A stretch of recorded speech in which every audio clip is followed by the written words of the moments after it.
Je suis l'enfant lune. Mes parents, quand je suis né, ont sabré le champagne, fait pétiller les bulles.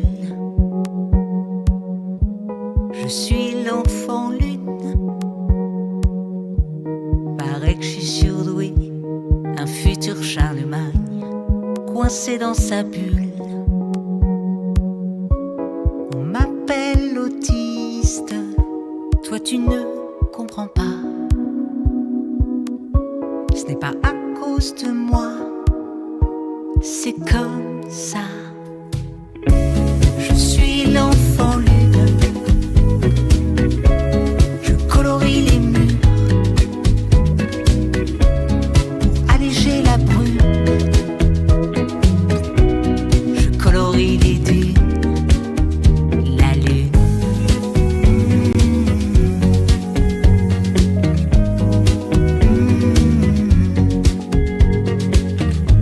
Je suis l'enfant bulle. Quand les bruits m'agressent, je caresse les étoiles. Je me joue du vent, de l'air. Je suis l'enfant mystère qui ne trouve pas sa place. Les différences nous éclairent dans mon imaginaire. Je suis l'enfant lune. Je colorie les murs pour alléger la brume. Je colorie les dunes, la lune.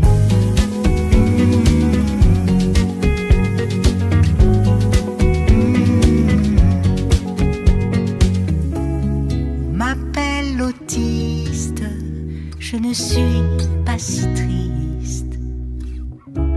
Je marche sur le fil, c'est comme ça. Je suis l'enfant lune. Je colorie les murs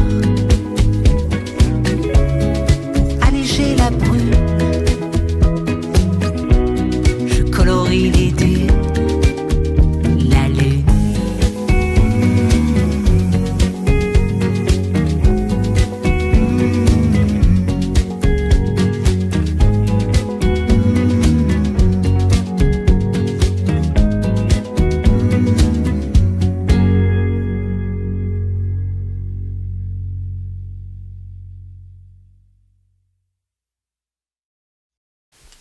Bonjour à tous et bienvenue sur votre émission Les Voix de l'autisme.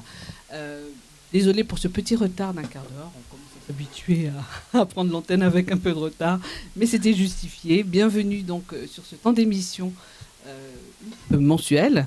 Et aujourd'hui, j'ai vraiment l'honneur d'avoir des super invités, je le dis à chaque fois, mais c'est vrai à chaque fois. Et ils ont eu la gentillesse de se déplacer et de venir donc de Belgique. Donc bienvenue à Sarah Moon-Ho. Voilà. Bienvenue à Lucas Palis. Ouais, bonjour. Merci à vous d'avoir pris ce temps-là pour nous accorder un super moment. Je sais qu'on est très attendu sur l'antenne pour pouvoir échanger, avoir un partage et une vision sur ce film magnifique, Sarah, En attendant Zorro, voilà, que vous avez réalisé. Je vais juste faire un petit mot pour l'équipe. Alors aujourd'hui, il nous manquera Fadila, hein, on l'excuse à nouveau. Elle est grand-mère et elle est en vacances, donc c'est normal, elle s'occupe de ses petits-enfants. Donc à mes côtés pour animer, j'ai Nathalie. Nathalie, bienvenue. Merci Jamila. Maman de Lia.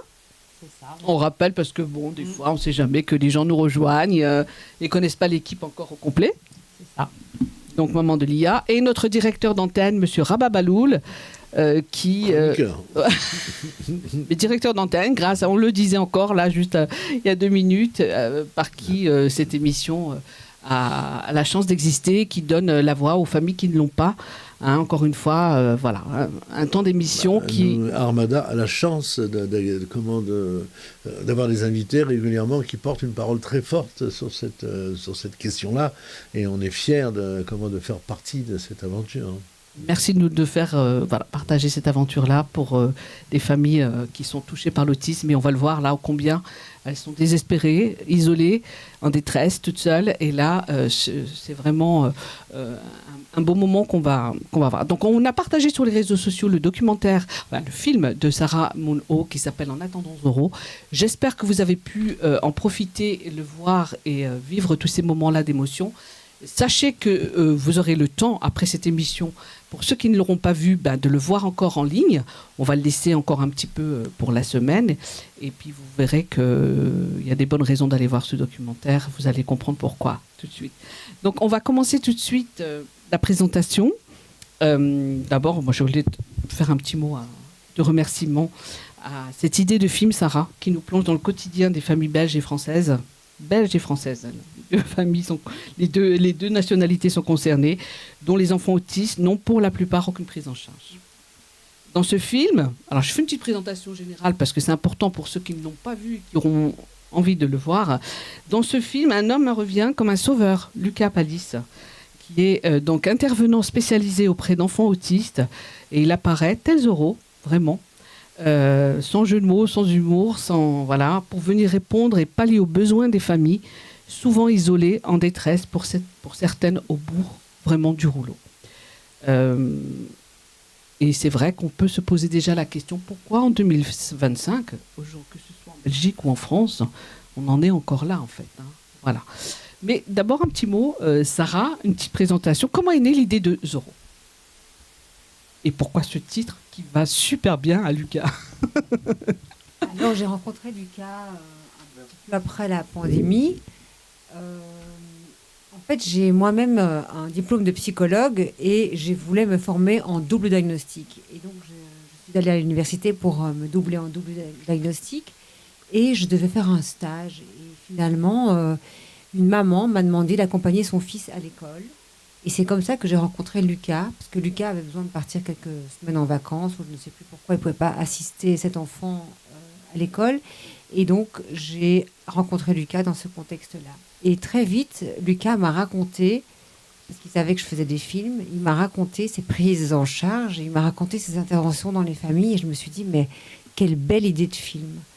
Parce que c'est parler de ce problème d'une manière positive, parce que Lucas apporte quand même des solutions et renoue le lien entre le parent et l'enfant. Donc, je me disais que c'était une bonne idée. Donc, j'ai écrit les dossiers. On a eu l'aide à la production en Belgique. On a eu une chaîne de télévision qui est rentrée en coproduction. Et voilà comment est né En attendant Zorro. Super, vraiment une belle initiative. Le titre, il est bien choisi, vraiment. On en aurait besoin tous. On pourrait le dire à la fin, mais on va le dire dès le départ. On a besoin de plein de Zorro, voire encore plus de héros dans nos situations qu'on vit au quotidien. Et merci déjà, Sarah, d'avoir planté un petit peu le contexte de la rencontre avec Lucas. Et justement, on va donner la parole à Zorro, à Lucas, pour un petit peu le parcours. On a échangé, Lucas, donc c'est quand même mieux si c'est toi qui racontes un petit peu le contexte dans lequel toi-même tu as navigué, que ce soit dans au sein de la famille, la fratrie, et ensuite ta rencontre avec... Un Zorro sans masque. Absolument, et on a réfléchi, j'ai pensé à ramener des masques. Mais bon, on s'est dit, allez, une prochaine fois. Sans masque, sans cheval. C'est sans cheval, ouais. Donc je vais voir là, peut-être investir. On participe. On va faire une collecte, on va lancer une collecte sur Armada. Je ferai de l'équithérapie en même temps. En plus, qui sert aux enfants. Donc pour mon parcours, d'une certaine manière, il est un peu atypique parce que je ne vais pas suivre un parcours linéaire comme ça, institutionnel, on va dire, qui va me mener à ce métier. Mais pour être le plus bref possible, je suis né dans une famille, dans une fratrie où je suis le troisième de la fratrie, et mon grand frère, qui a 5 ans de plus que moi, il a la mucoviscidose. Donc quand je suis né, moi, je suis né dans un contexte où mes 2 parents s'occupaient un peu plus de mon frère, forcément, qui nécessitait pas mal de soins et d'attention. Donc je pense, si je dois revenir un peu en arrière et y penser, y réfléchir, que ça m'a permis d'évoluer dans un milieu familial où la norme, pour moi, d'office, c'est des parents qui gèrent un peu un problème lié à une maladie d'un enfant. Donc, à partir de là, je grandis, je vais passer par une école primaire aussi où il y a une section pour les personnes sourdes et malentendantes. Et vers 8-9 ans, c'est un changement d'école que je fais. Et c'est avec les personnes qui sont dans ces classes que je vais en premier lier des amitiés pour m'intégrer un peu dans cette école. Donc ça aussi, c'est un point assez important dans mon parcours, même si je ne l'avais pas conscientisé, mais c'est avec le film, à force de parler, que j'ai conscientisé ces choses-là, en fait. Puis, de là, je vais avoir une scolarité assez banale. Je vais aller en STAPS, en fac de sport à mes 18 ans, en espérant devenir un professeur de PS. Malheureusement, il faut passer un concours et je ne suis pas très motivé pour faire ça. Donc, je choisis une autre licence qui s'appelle l'activité physique adaptée. Voilà, qui permet d'être un peu formé comme ça pour travailler avec un public dit handicapé. Et là, j'arrive à Lyon, parce que j'avais commencé à Clermont-Ferrand, j'arrive à Lyon, et à Lyon, il faut que je commence mon master, mais il faut surtout que je trouve un stage. Et c'est là que je cherche un stage, et une copine me dit « Ah tiens, regarde, il y a cette petite annonce, c'est une maman qui monte une association, et elle cherche des hommes pour d'abord s'occuper de son fils, et pour travailler à domicile avec un public autiste. » Et moi, je me dis « Tiens, ça m'intéresse parce que je voulais trouver un stage dans l'autisme. » Pourquoi ? Parce que ça me semblait un peu, d'une part, fascinant, entre guillemets, parce qu'on n'avait pas beaucoup d'infos dessus, sur l'autisme, sur les TSA. Et d'autre part, je me disais, étant donné qu'il n'y a pas vraiment il n'y a pas vraiment quelque chose de bien délimité, alors il y a un petit peu plus de liberté. Et de là, voilà, je vais rencontrer cette maman, et cette maman, en fait, elle vient de monter cette association en réponse à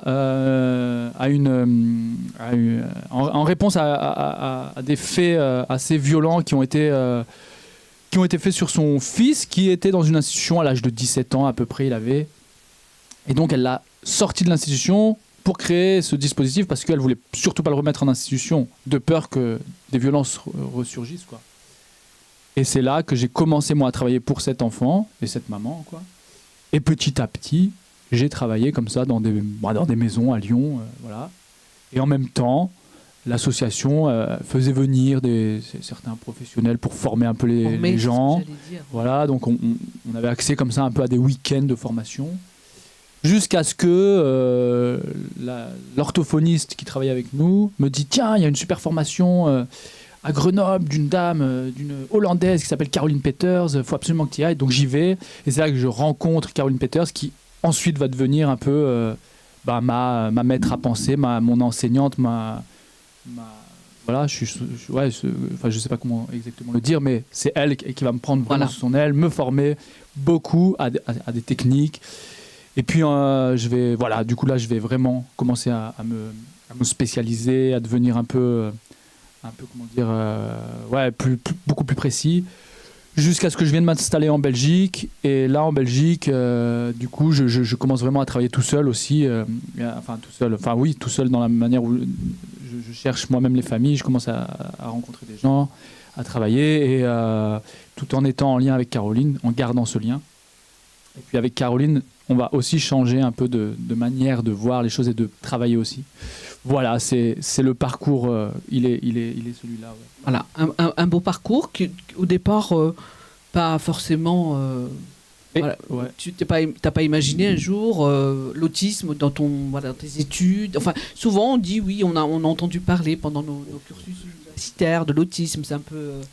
Ouais. Mais toi, non, sans plus. Non, sans plus. Voilà, c'est vraiment la rencontre. Ouais. Alors, on va mettre comment on va. Et après, attends, juste pour finir, et j'ai rencontré Sarah. Ah ben oui, mais on va arriver après à la rencontre avec Sarah, qui est déterminante. C'est une bonne et c'est rencontre. ce qui fait, carrément, bien qui sûr. Crée aussi beaucoup d'énergie après ça, qui absolument. Voilà. C'est que des belles rencontres de toute façon, l'univers du handicap, je dirais, et de l'autisme, là, pour nous en particulier. Mais on va juste montrer quand même la photo de Caroline Peters, quand même, qu'on en touche deux mots. Voilà, Caroline Peters, c'est une experte, une spécialiste en analyse du comportement depuis 25 ans, qui est connue dans le monde de l'autisme. Hein. Tout le monde connaît Caroline, nous avons tous bénéficié de ses conseils et de ses formations surtout.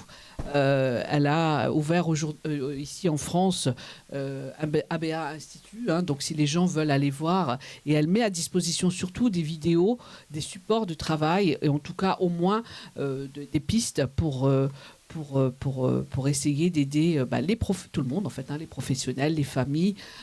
Voilà, c'est vraiment une référence reconnue aujourd'hui dans le monde de l'autisme et des professionnels.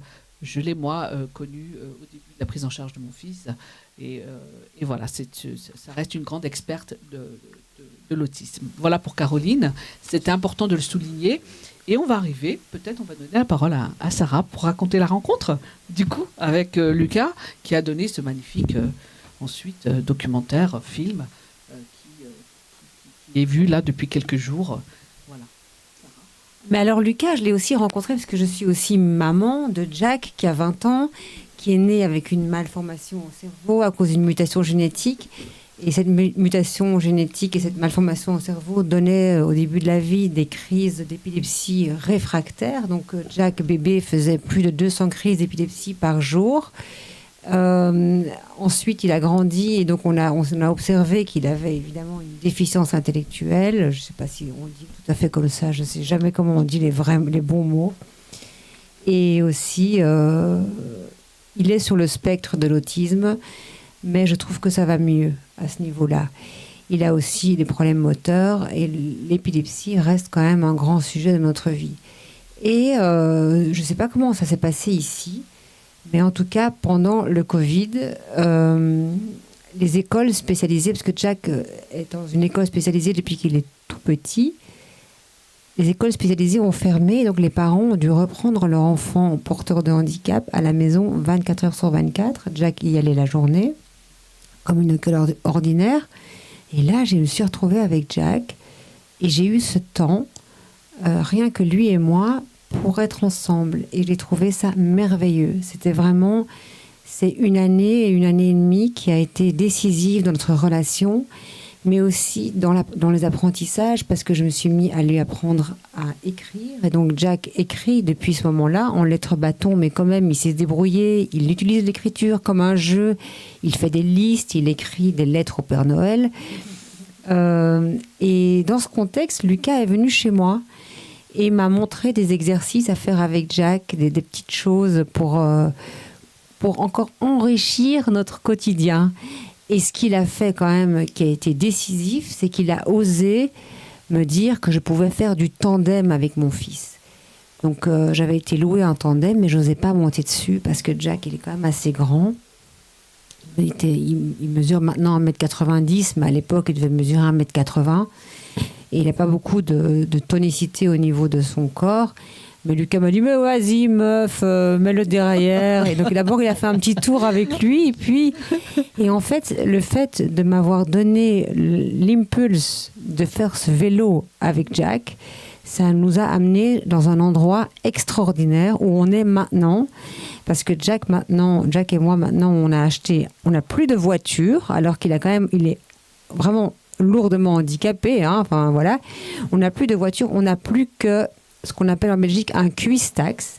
Le cuistax, c'est un vélo côte à côte, comme une voiture à pédales, et on fait tout avec ça. Et le rêve de Jack, ça a été de faire le trajet entre Bruxelles et Paris sur ce vélo. Et donc, on en a fait un nouveau film qui sortira dans un an sur Arte, qui s'appelle L'extraordinaire voyage de Mr. Jack, qui est un film sur qu'est-ce que c'est ce voyage avec cet enfant, qu'est-ce que c'est nos voyages, nous parents, avec cet enfant, et ce voyage qui a permis de rencontrer des gens. Et comme Jack est verbal, est terriblement verbal, et sans filtre, vous l'imaginez, il rencontre les inconnus et c'est pour mourir de rire. Ah, c'est génial, bravo. Combien de temps bravo. ça a duré ce trajet ? 3 semaines. 3 semaines où il a dû s'adapter à de nouvelles maisons, des inconnus qui nous accueillaient. Les 3 semaines ont été filmées. Oui, filmé par des caméras qui étaient accrochées au vélo, filmé par moi qui le filmais, filmé par Jack aussi. Et donc pour revenir à Lucas, c'est vraiment Lucas qui m'a montré la voie du vélo. Et puis finalement, Lucas m'a raconté ses interventions dans les maisons. Et j'étais déjà au courant du manque de solutions, d'accueil, d'accompagnement des parents.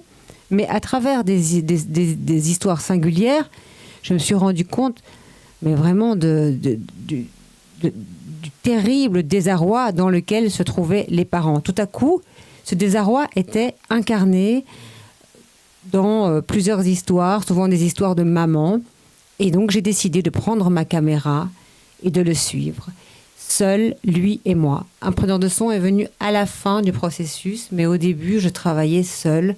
Parce qu'évidemment, il ne fallait pas déranger les familles, les enfants. Il fallait complètement s'immerger et être à la fois complètement transparent et présent, notamment, mais présent néanmoins pour filmer ce qu'il fallait filmer. Oui. Ben moi, j'ai envie de vous applaudir déjà parce que franchement, il était magnifique. On a tous, franchement, tous les retours que j'ai des gens qui l'ont vu. Tous chialés, surtout. Voilà. On a pleuré, c'est clair. Moi, je l'avais vu la première fois à une des formations de Caroline et je me suis dit, non, il faut les faire venir. Vous vous rappelez, et j'ai testé, on en a parlé, et comment on va faire, et comment. Il fallait qu'on puisse le voir et je suis vraiment contente. Le retour que j'ai, c'est ça. Mais en fait, c'est réel. C'est la ça. vraie vie. Moi, je le vis depuis plusieurs années et à chaque fois que je regarde des émissions qui passent à la télé, que ce soit en France ou partout, il n'y a jamais cette réalité, la vraie vie des parents, Absolument. Ça, c'est d'une réalité extraordinaire. Et je crois que c'est pour ça que ça m'a autant touchée, d'ailleurs. Je me suis vue, en fait. C'est ça. Et dans chaque famille, je me suis vue, je me suis retrouvée dans chaque... Enfin, il est incroyablement tourné, ce film. Merci. Encore, il est assez édulcoré, parce que j'avais des situations plus difficiles. Et la télévision, qui avait mis de l'argent dedans, ne voulait pas des situations trop difficiles, qui allaient être difficiles pour le spectateur qui ne vit pas cette situation. Pourtant, parce que là, on voit souvent des familles où les deux parents sont quand même là, mais j'imagine que vous avez dû croiser, on le voit un petit peu sur une famille, on ne sait pas si elle est toute seule, la maman du petit. Peut-être qu'il doit quand même avoir beaucoup de mamans qui sont solo avec leurs enfants, Lucas. Et là, dans ces cas-là, c'est vraiment Zorro, j'imagine, qui arrive parce que c'est désespérant. Enfin, je veux dire, de voir des situations comme ça, c'est dur, quoi. Oui, alors moi, faut pas que je réfléchisse, faut pas que je me dise que c'est dur, sinon j'arrête de travailler. Ouais. Oui, c'est sûr. Mais après, oui, objectivement, si on veut un regard objectif, bien sûr, c'est extrêmement difficile. Il y a un peu tous les, comment dire,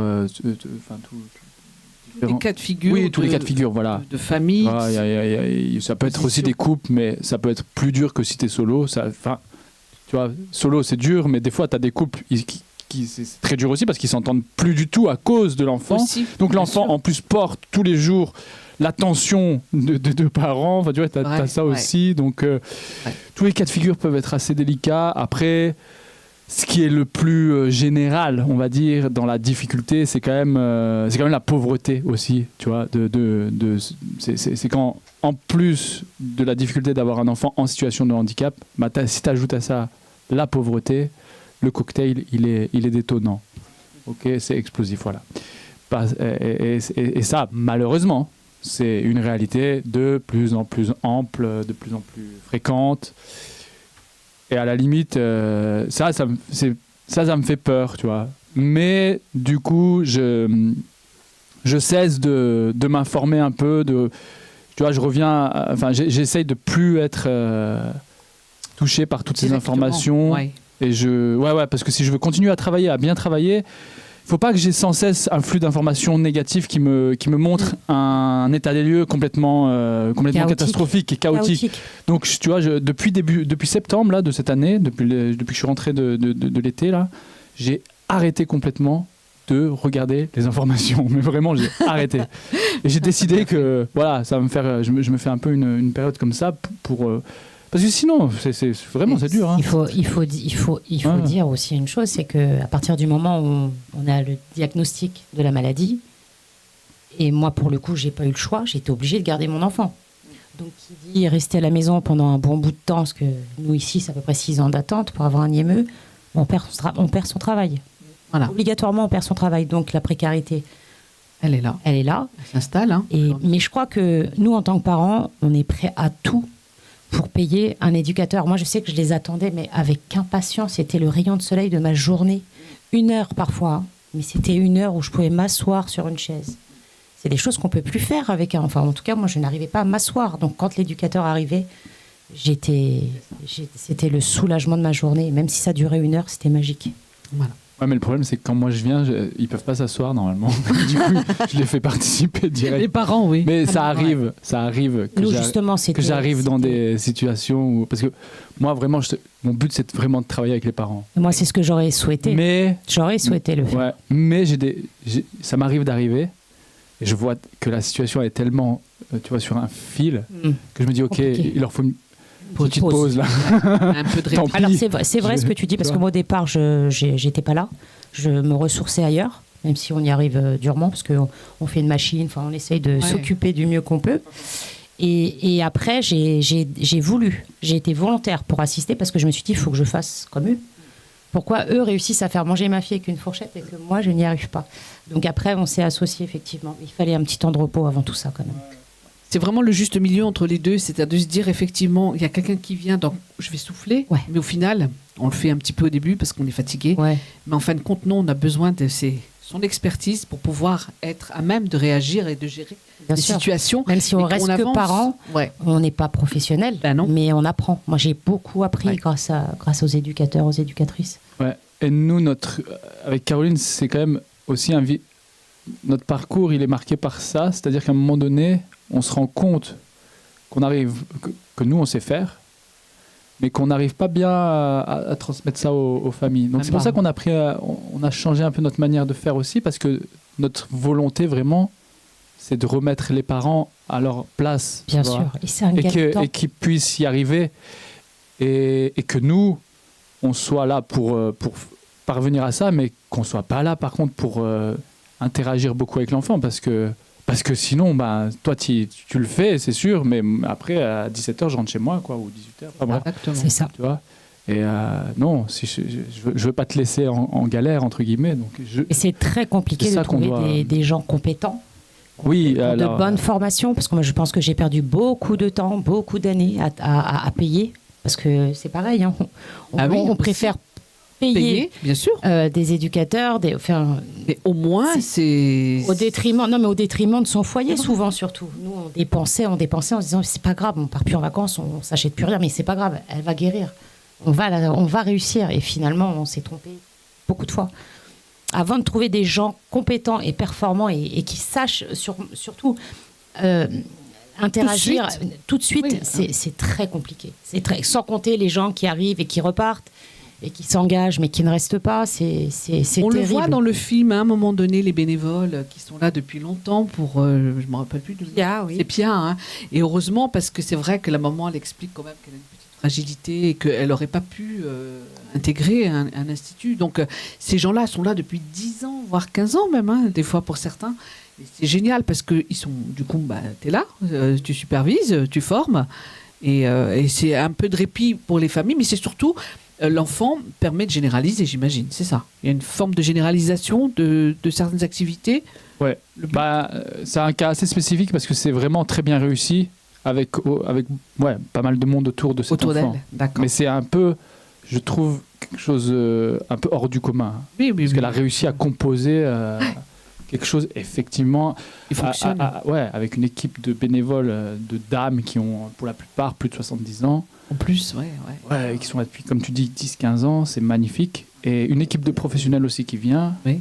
et plus elle qui est avec sa fille, et puis il y a 2 frères aussi. Mais de parvenir à une osmose de tout ça, c'est rare. Mais là, dans ce cas-là, ça fonctionne, et pour l'instant, ça fonctionne encore.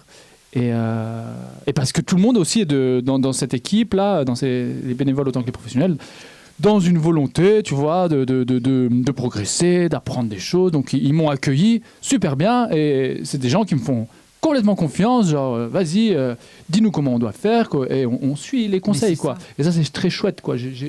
C'est rare. Enfin, en tout cas, chez Pia, c'est vraiment, vraiment chouette. C'est ce qu'il faut parce que c'est pas des professionnels. Le professionnel, c'est toi. Il y a aussi quelques professionnels avec Pia, mais on ne les voit pas dans le documentaire. On voit les bénévoles. D'accord. Il y a aussi des professionnels, tu vois, D'accord. Et qui viennent, c'est des filles qui ont soit le statut d'éduc, soit il y a une psychologue aussi, mais tu vois, qui avant supervisait un peu, mais qui a accepté que j'arrive, que moi j'ai pas de Génial. diplôme de psychologue et qui a accepté de se faire superviser par moi, tu vois.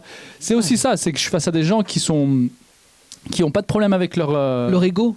Exactement. Non mais vraiment. Mais c'est important de C'est le dire, super bien important. sûr. Parce que On a eu ici Daoud qui disait voilà, on a des professionnels qui savent pas faire, pourtant qu'on fait des études pour, et on a des gens qui sont juste motivés et avec lesquels on arrive à faire des choses, mais c'est presque du miracle, quoi.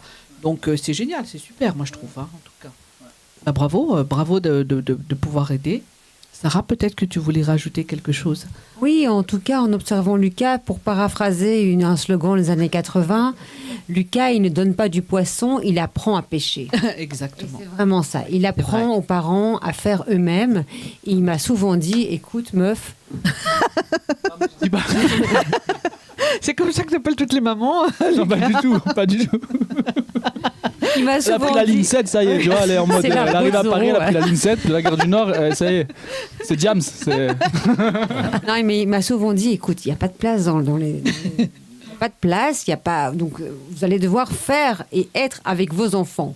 Et donc, il va falloir le faire. Et il ne faut pas attendre que ça vienne de l'extérieur. Il va falloir arriver à vous composer une vie acceptable, une vie douce, un quotidien apaisé à côté de votre enfant.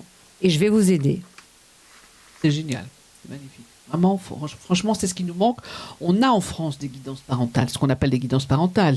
Alors que ce soit pour des enfants qui sont pris en charge, et dans ces cas-là, c'est la structure. Hein, moi, j'ai pu le faire, et c'est la continuité de ce qui se passe dans les structures qu'on continue à la maison. Donc, c'est logique, en fait. Et pour ceux qui n'ont pas... hein, Pour tout c'est le reste, compliqué. pour ceux qui n'ont Bah, pas de c'est structure, compliqué. c'est compliqué et c'est coûteux. Et c'est cher. Comment Oui, on mais c'est un fait pour budget. payer une psychologue 3 heures par exemple par semaine? C'est ça. C'est beaucoup Alors, trop cher. Tu vas voir, Nathalie, que j'ai découvert avec Sarah qu'en France, on était quand même... Bien loti. semblerait mal. Mal loti ou bien loti? Bien loti quand même. Ah par bon? rapport à. Alors, Alors, j'ai peur pour le ça reste. sera- Alors, Ça sera la deuxième partie de notre émission, mais alors après, on. au niveau des subventions, des Il aides. se passe quand même plus de choses en France, si j'ai bien compris, Sarah, qu'en Belgique, en termes même d'inclusion. Oui, c'est pour ça que je suis très contente qu'on ait pu se rencontrer, parce qu'on découvre des choses, en sachant quand même que Lucas, tu interviens avec des familles aussi bien belges que françaises. Hein. Oui. Donc c'est important ouais. de le savoir, qu'en fait, cette situation-là que tu vois, que tu Et peux comment- témoigner, est la même du côté de la... Tu restes plusieurs jours au domicile de. Non, alors, quand je travaille à Bruxelles et un peu autour de Bruxelles, c'est des familles que je vais voir presque toutes les semaines, à raison d'1 ou 2 heures. C'est un travail, voilà, c'est cette fréquence. Les familles qu'on voit dans le documentaire, principalement à Brest, là, mais c'est pas mal en fait comme fonctionnement. C'est des gens que je vois tous les 3 mois. J'y passe 2 journées chez chaque famille. 8 heures par jour. Ouais, Qui est beaucoup. oui, Ce oui, qui c'est est- beaucoup. Et c'est ce qui permet vraiment, du coup, de voir les choses, en fait. Oui, Ah ouais. exactement. Mais du coup, en fait, l'histoire de Brest, des familles à Brest, c'est que la première famille, c'est Margot, c'est le couple que vous voyez sur le canapé. Oui, très touchant. La dernière interview Ouais, où, ouais. où tout le monde se met à pleurer. oui. En général, oui, puisque se pose la Donc question. cette famille, en fait, elle était allée en Hollande faire une semaine intensive chez Caroline. Et Caroline m'avait fait faire la semaine intensive avec eux. D'accord. La première, ou je sais plus combien ils en ont fait, bref. Donc je les ai rencontrés comme ça. J'avais travaillé une semaine avec eux. Et après, ils m'avaient dit, on aimerait bien continuer. Donc c'est là que j'ai commencé à me rendre chez eux, tous les 3 mois, passer du temps. Et entre-temps, travailler à distance via Zoom, Ouais. tu vois, en leur donnant des missions. Tout ça grâce au Covid. Parce que c'est parce qu'il y a eu le Covid, du coup, je pouvais plus aller... et du coup, on va faire ça à distance, et je vais vous donner des missions, vous vous filmez, vous m'envoyez les films, et je vous redonne des missions, et tous les 15 jours, on fait ça. Donc, si tu veux, ça fait une bonne... C'est pas mal, parce que... Un beau coaching, en fait, là. Ouais, et puis ça oblige Oui. tous les 15 jours. Ah. Si tu veux, on se voit sur Zoom, et ils doivent me dire, voilà, on a essayé de faire ça, ou il y a des questions. Enfin, tu vois, j'ai inventé des missions. Et on a une fréquence comme ça. Et au bout de 3 mois, je viens, je passe 2 journées, on fait des choses dans la maison, moi je regarde un petit peu, je teste des petites choses et tout, et puis je repars, et de nouveau, on fonctionne comme ça tous les 15 jours. Et puis petit à petit, il y a des professionnels qui travaillent aussi avec ces enfants-là. Et je les coach aussi. Aussi. Voilà. Et donc, voilà, c'est comme ça que ça se passe pour les familles en France. C'est très important l'émission que donne Lucas aux parents, parce que je trouve que souvent, en tant que parent, il est possible qu'on soit un peu découragé. Complètement. Même de sortir de la maison, par exemple d'aller à la plaine de jeux ou tout ça. Et Lucas, il demande de faire ça aux parents et de se filmer dans leur tentative d'investir le tissu urbain. Donc, par exemple, une maman pour laquelle c'est compliqué d'aller à la plaine de jeux, Lucas va lui dire, eh bien, tu vas essayer d'aller à la plaine de jeux, et alors il va être assez précis dans ses demandes, tu vas faire du toboggan, tu vas d'abord le laisser ou aller à toi, et tu te filmes, tu poses ton téléphone, tu te filmes. Et donc, en fait, même en l'absence de Lucas, le parent ne se sent plus seul. Il y a comme un triangle grâce à ces vidéos. Et il a vraiment une technique aussi, parce qu'après, les parents envoient ces vidéos qu'il met sur une plateforme YouTube privée. Et évidemment, avec l'accord des parents, il envoie les vidéos aux autres familles. Comme ça, les familles ne se sentent plus seules et se disent « Ah ben, tout le monde galère ». Et je crois que ça, c'est vraiment une façon assez géniale de créer un tissu, pas de solidarité, parce qu'ils ne s'entraident pas entre familles, mais en tout cas, où ces familles se sentent moins seules. Ouais, merci pour cette précision. Et quand même, ça vient de Caroline, cette idée. Enfin, ouais, c'est quand même son travail à la base où elle a toujours tout filmé, vraiment. Ah oui, je confirme. Chaque seconde, voilà. C'est un support de travail nécessaire. Du coup, voilà, c'est quand même quelque chose qui lui permet justement, pourquoi les gens aiment les formations de Caroline, parce que pendant les formations de Caroline, tu as plein de vidéos faites en milieu naturel. Je suis en ce moment en train de travailler avec Caroline, c'est le premier mois. Et donc, elle me demande de filmer ma fille, mais c'est hyper compliqué, en fait, parce qu'après, avant d'envoyer la vidéo, je regarde. Et déjà, je suis sûre que tu vois des choses. Oh là là, c'est terrible. Mais c'est un support de travail on s'en rend pas compte en temps normal, c'est le quotidien. Et oui, quand on se filme et qu'on se regarde et qu'on s'entend parler, surtout, et je me rends compte que ma fille, elle n'a jamais le temps. Je la presse pour tout. Et en fait, c'est une bonne thérapie, hein, ceci dit. C'est une bonne thérapie, c'est un très bon outil. En fait, c'est primordial. Et en fait, et aussi, alors, pour les gens qui prétendent ou qui ont la prétention de vouloir éduquer, être pédagogue, ce que fait Caroline, ce que je fais, et d'autres, les enseignants, tout simplement, ça devrait être obligatoire presque. On devrait obliger, dans le milieu enseignant, dans les écoles, les enseignants à filmer quand ils sont en train de travailler pour qu'ils aient un retour sur... Enfin, et ce n'est toujours pas le cas. Non, c'est compliqué. Et quand tu veux mettre une caméra dans une classe, on te dit « Ah non, c'est pas possible ». Faut l'accord. Alors qu'il y a des caméras à chaque coin de l'établissement, tu vois. Mais c'est quand même juste, pour moi, quelque chose... En 2025, tu vois, il y a toutes les plateformes. Mais déjà, juste pour le professionnel qui se voit... Mais qui se voit, tu vois. On se voit pas faire. Et quand même, cet outil de caméra qui est... L'outil qui a permis de faire du cinéma, qui fait ce documentaire, tout le monde est là, regarde ce documentaire, dit c'est génial. Tous les professionnels disent je sais bien. Et ben non, faites-le. Tu vois, voilà. C'était quand même difficile. Vraiment, ça c'est vraiment important. Qui acceptent d'être filmés. Ouais. Mais quand on utilise ces méthodes comportementales, on n'a pas le choix. En fait, c'est le support de travail premier. Moi, j'ai toujours connu le support caméra pour travailler et voir. Et d'ailleurs, même quand on n'y connaît rien, on voit tout de suite qu'on a... si on doit quelque chose au comportementalisme, c'est au moins ça. Au moins ça, le support. Et je vois que ça, c'est encore un autre sujet, Lucas. On en reparlera. Un de ces quatre, ça va faire au moins, 2 émissions, je pense. Mais voilà. Donc, on va essayer quand même de passer... on va essayer de passer... des ressentis, Nolan. Du film. Oui, du film. Bon, il y a nous, on l'a vu, donc on sait. Hein. Oui. Mais je voulais quand même qu'on voit, ça sera une petite surprise pour nos invités, la réaction de Daoud Tatou du Silence des Justes, qui pourtant est dans le milieu à l'habitude et qui est donc inspiré le film Hors Norme, donc ils connaissent bien la problématique. Si tu peux nous passer, Nolan, s'il te plaît. Jamila, bonjour. Je viens de regarder le documentaire En attendant Zorro. Beaucoup d'émotions. Beaucoup d'émotions. Très très bien filmé. très professionnel. Le fil conducteur est énorme. Bah, j'ai envie de te dire, c'est hors norme 2 dans un documentaire, quoi. Voilà, des parents exceptionnels à qui on demande d'être professionnels alors qu'ils ne le sont pas. On leur vole leur vie de couple, leur vie de parents. On leur impose une charge qui n'est pas la leur. Il faudrait 50 000, il faudrait 24 227 Lucas pour régler le problème. Après, phénomène immigratoire. La France paye 10 millions à la Belgique. C'est des sociétés qui gèrent les autistes français. Donc du coup, il n'y a pas de place pour les Belges. Pourquoi on ne montrerait pas des sociétés belges pour les Belges? Pourquoi en France on ne montrerait pas des sociétés à la limite pour nos jeunes? Je ne sais pas, pour régler le problème. 24 227, c'est le chiffre 1. Manquant, chez nous on manque de 52 000 places. On voit que la fratrie en paye un lourd tribut. On voit que Nathanaël finalement à la maison développe des capacités, mais en centre il en développe beaucoup plus. Et la question et le point commun de tous ses parents, c'est après le départ. Et moi, mon débat et mon sujet, c'est ça. Après le départ, on fait quoi? Ils deviennent quoi, ces enfants? Très, très, très, très bon documentaire, vraiment bravo. Très touchant, très poignant, avec une vraie problématique. Il n'y avait pas de faux semblants. Les choses ont été dites comme elles devaient être dites.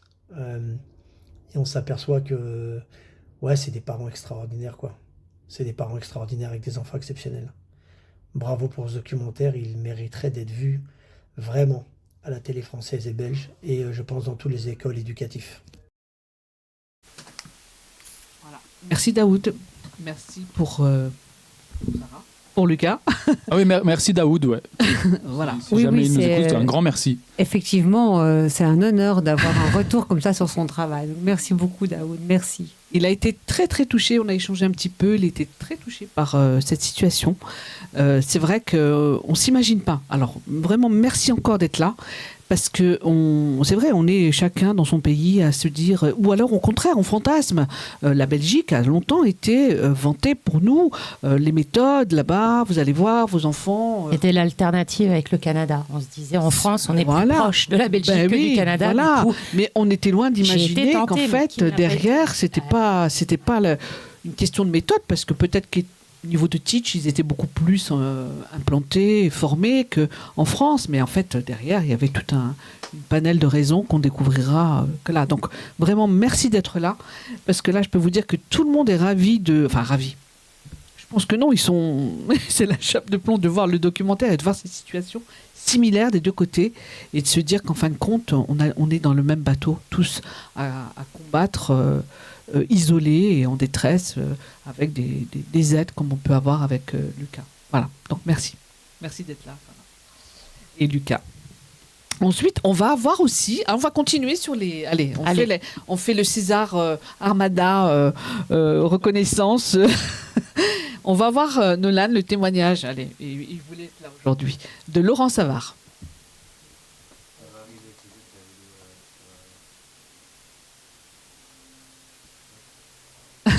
Elle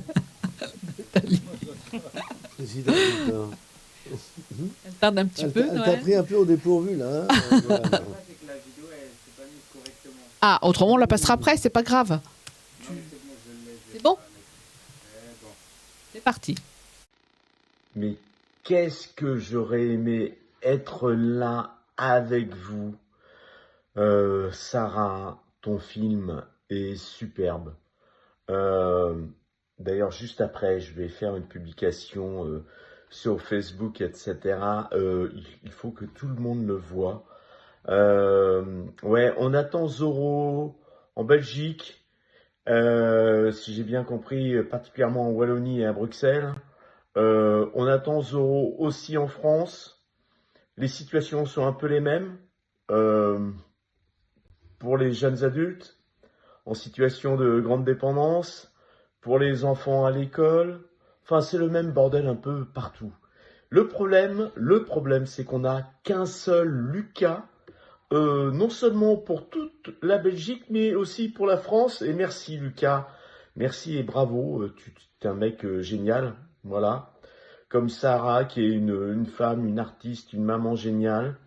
Comme évidemment Jack et tous nos enfants qui sont géniaux. C'est dégueulasse quand même, tout ce qui peut se passer. J'ai la chance, on a la chance avec Marie-Lou, sa maman, que ben voilà, Gabin, c'est une vraie question, centre, pas centre. Il y a quand même des centres qui sont top, mais il n'y en a pas beaucoup. Et voilà. Et nous, on a cette chance-là pour Gabin. Que dire d'autre? Ben, il faut tous regarder En attendant Zorro. Et puis, évidemment, tous aussi suivre Les Voix de l'autisme avec Jamila et toute sa super équipe. À bientôt, les amis. Je vous embrasse très fort. Merci Laurent. Merci. Il était très très touché aussi. Ouais, et un grand merci, Laurent Savard, que je ne connais pas, mais qui m'a quand même, à un moment donné aussi, influé quelque chose, parce que, alors je sais plus il y a combien de temps, mais j'avais vu son one-man show à Lyon. Exactement. Et ça faisait pas si longtemps que j'avais commencé à travailler, ça devait faire 3-4 ans je pense. Et donc la maman qui avait monté l'association m'avait dit « Ah tiens, regarde, il y a ce spectacle qui va passer, c'est un papa et tout, ça a l'air bien ». Et j'y étais allé dans une petite salle dans le 6e arrondissement de Lyon, je me souviens très bien parce que j'étais ressorti de ce spectacle et ça m'avait fort motivé, quoi, ça m'avait donné une pêche, quoi. Donc il a vraiment participé à mon parcours, quoi. À ton parcours. Ouais, oui, il m'a inspiré beaucoup. Ouais. Donc merci à lui. Il va être ravi. Laurent, il va être content. Il va être content parce qu'en plus c'est vraiment comme ça qu'il veut qu'on perçoive son spectacle et ça et vraiment pour être venu 2 fois ici nous en parler. Et voilà. On sort quand même requinqué malgré tout, malgré l'expérience de vie de parent qu'il a vécu lui aussi avec du coup humour et c'est une autre façon aussi d'aider les enfants en fin de compte. Hein. Voilà. Bah le matériel artistique, quoi, l'œuvre. Exactement, le support, ouais. Le support est essentiel, mais essentiel, quoi, pour permettre, je sais pas, déjà d'une part sensoriellement de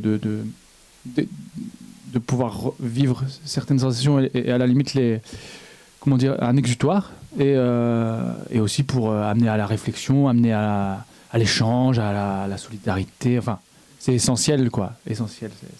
Et d'ailleurs, Jack, le fils de Sarah, il a de la chance. Sa maman, depuis qu'il est petit, non mais, elle le dit peut-être pas, mais pour que Jack en arrive là où il en est, c'est parce qu'aussi il a eu accès beaucoup à l'art, et ça lui a fait terriblement de bien dans son parcours à Jack. Parce que je le connais un petit peu, Jack, quand même, et je vois que c'est une partie intégrante de ce jeune homme, ce jeune adulte, quoi. Que l'art, d'aller au théâtre, d'aller au cinéma, d'être confronté, d'aller dans des musées ou quoi, mais d'avoir eu accès à ça fréquemment, ça lui a permis je sais pas, ça a développé chez lui quand même des choses, quoi. C'est adapté, c'est voilà, enfin ça nourrit l'esprit, ça nourrit l'esprit. Oui, parce qu'il a cette capacité, cette possibilité-là, c'est ça, de comprendre et d'aimer l'art, en fait, hein, c'est ça, parce que tous les enfants n'ont pas le même.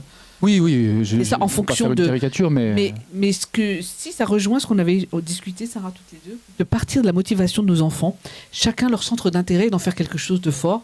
Et c'est là où tu m'as dit pour Laurent, pareil, avec Gabin, lui, voilà, les rollers, voilà, d'en faire une force et de pouvoir les amener, les tirer vers le haut. Et là, avec, en l'occurrence, pour Jacques, c'est pareil, cette aventure-là des 3 semaines. Tout à fait. Et même le cinéma, parce que Jack, on dit qu'il a un âge mental entre 6 et 8 ans pour certaines choses. Et je trouve que, par exemple, nos enfants, on leur prémâche beaucoup le travail. On les envoie voir des films qui sont pas terribles, je sais pas, des films d'animation un peu mainstream comme ça.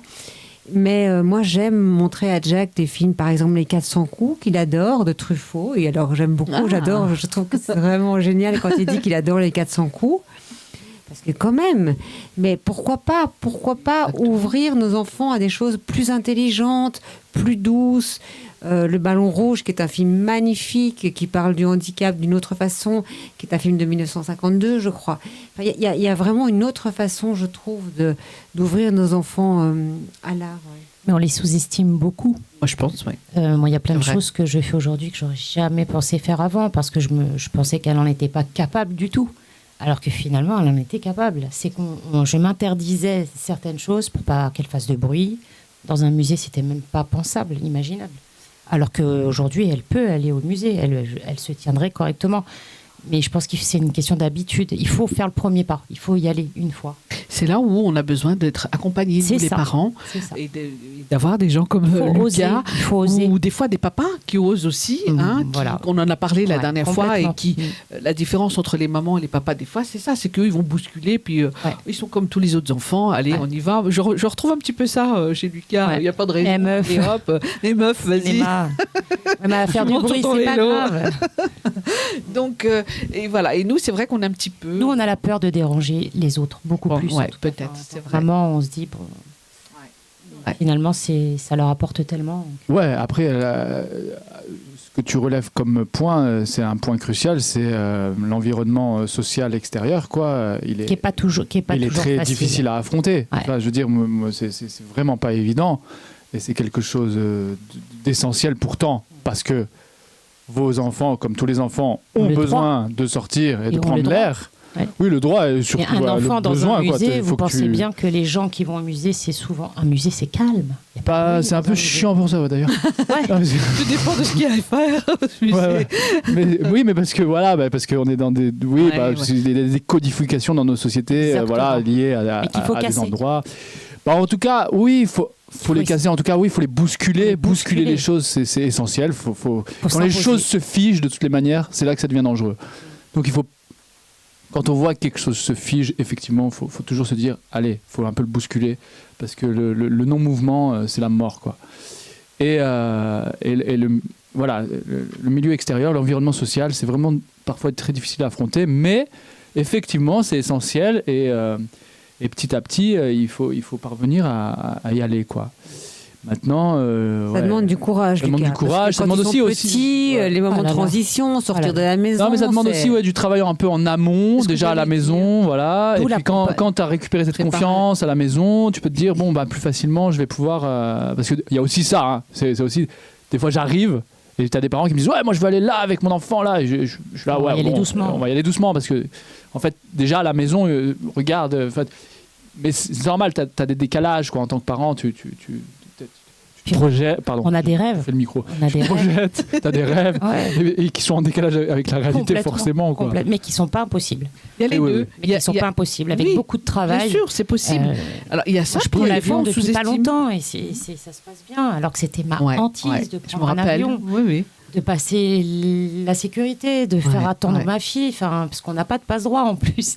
Maintenant, ça commence un petit peu à être plus facile, mais il fallait attendre des fois des heures. Et pour moi, c'était pas possible. Et pourtant, je me suis bousculée moi-même et ça fonctionne. Oui, mais c'est et puis pour le bien-être de l'enfant, il faut que les parents il faut qu'on se sente bien. Oui. Et de partir en vacances, ça fait du bien. Et du coup, on est mieux. Donc l'enfant, le jeu en vaut la chandelle. Complètement. C'est ça. C'est ce que j'avais demandé à Lucas. C'est que tu as très peu de temps quand tu arrives dans une famille pour expertiser, voir un petit peu tout de suite et trouver une solution, en fait. C'est ce que j'ai remarqué, en fait, dans le film. Tu te dis, je dois vite essayer de trouver comment amener, pas une solution, mais une... J'ai une question, moi, Lucas. Quand tu arrives dans une famille, au départ, je suppose que tu observes. Je gare mon cheval. Voilà. Descendre mon cheval. Calmement.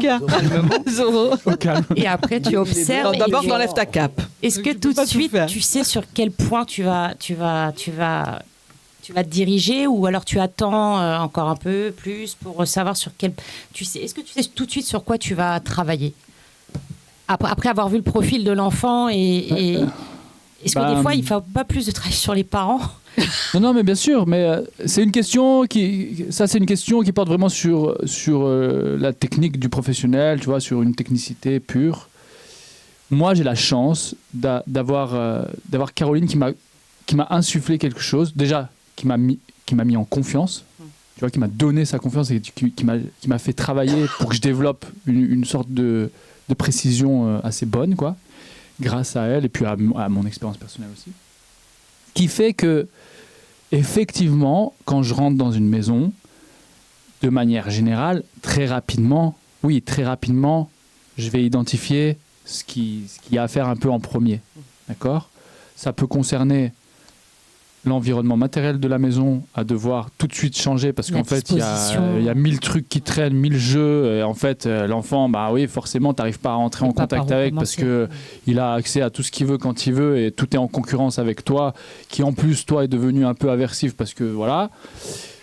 Donc ça peut être ça par exemple, ça peut être assez rapidement tu te dis oh là là il va falloir qu'ils travaillent, enfin il va falloir que je les amène avant tout à beaucoup moins parler. Ça peut être ça, par exemple. Ça peut être sur la vitesse aussi, comment ils évoluent autour de leur enfant. Ça peut être... ok, il faut qu'ils apprennent à cadrer leur enfant, tu vois. Y a pas, en fait, ils savent pas lui dire non du tout. Donc, ça, mais voilà, j'arrive à voir un peu ça assez rapidement. Je me trompe pas beaucoup, mais je me trompe forcément parce que ça, c'est très important de se dire que... Et c'est comme ça que tu dois placer les parents dans une position où ils ne doivent pas avoir peur de se tromper. Parce que souvent, le problème, c'est que on leur demande d'enseigner des méthodes et avec ces méthodes de devoir le faire et remplir des tableaux et viser des objectifs. Donc forcément, en plus, il y a la pression. Il y a la pression. Donc ça, c'est quelque chose vraiment à savoir insuffler aux parents, genre tu vas tenter, tu vas faire des tentatives. Et tu vas te tromper. Et voilà, tu vas faire des erreurs. Avec ces erreurs, l'important c'est que tu t'en rendes compte à la limite. Et tu les amènes comme ça, quoi. À plus avoir peur de faire. Mais pour toi, professionnel, c'est la même chose. Tu dois avoir plus peur de te tromper si tu te trompes. Après, tu es le professionnel. Donc peux te tromper normalement. Ok, si tu trompe trop, c'est pas bien. Non. Mais voilà. Pour répondre à ta question, oui, c'est assez vite, quoi. Mais ça va assez vite aussi parce que quand même, c'est souvent les mêmes. C'est un peu souvent les mêmes problèmes. Les mêmes profils aussi. Ouais. Oui. Il y a quand même des choses communes qu'on retrouve assez rapidement, tu vois, parce que tout simplement, tu vois, le nombre d'enfants non-verbaux qu'on voit. Et qui n'ont pas de mode de communication. Qui n'ont pas de mode de communication. En tout cas, sur lesquels on n'a pas laissé le mode de la communication non verbale se faire. Et nous, on arrive, on voit tout de suite, on se dit, oh là là, on lui parle beaucoup trop à cet enfant. Donc il faut juste, déjà, presque plus parler et juste observer quand même ce qu'il fait avec son corps, comment il se déplace, et voilà, ses positions, ses intentions. Et puis on va apprendre aux parents à décrypter ça, quoi. Et déjà, en faisant ça, vraiment, avec beaucoup, souvent, tu vois, ça calme un peu parce que tu n'as plus besoin de faire 1000 trucs. Tu as besoin d'observer beaucoup. Et en fonction de ce que tu vois, tu vas agir plus ou moins. Mais tu vois, ça devient un peu plus apaisé déjà. Mais voilà, c'est quelque chose qui va être un peu commun. Sur la communication, c'est assez commun. Étant donné que cette communication non verbale, dans pratiquement toutes les méthodologies, c'est pas quelque chose qui est vraiment mis en avant, qu'on veut vraiment enseigner. C'est tout de suite, on veut enseigner des modes de communication alternatifs. Surtout aujourd'hui, en plus avec les tablettes, laisse tomber, c'est parti pour une décennie de bordel avec ça.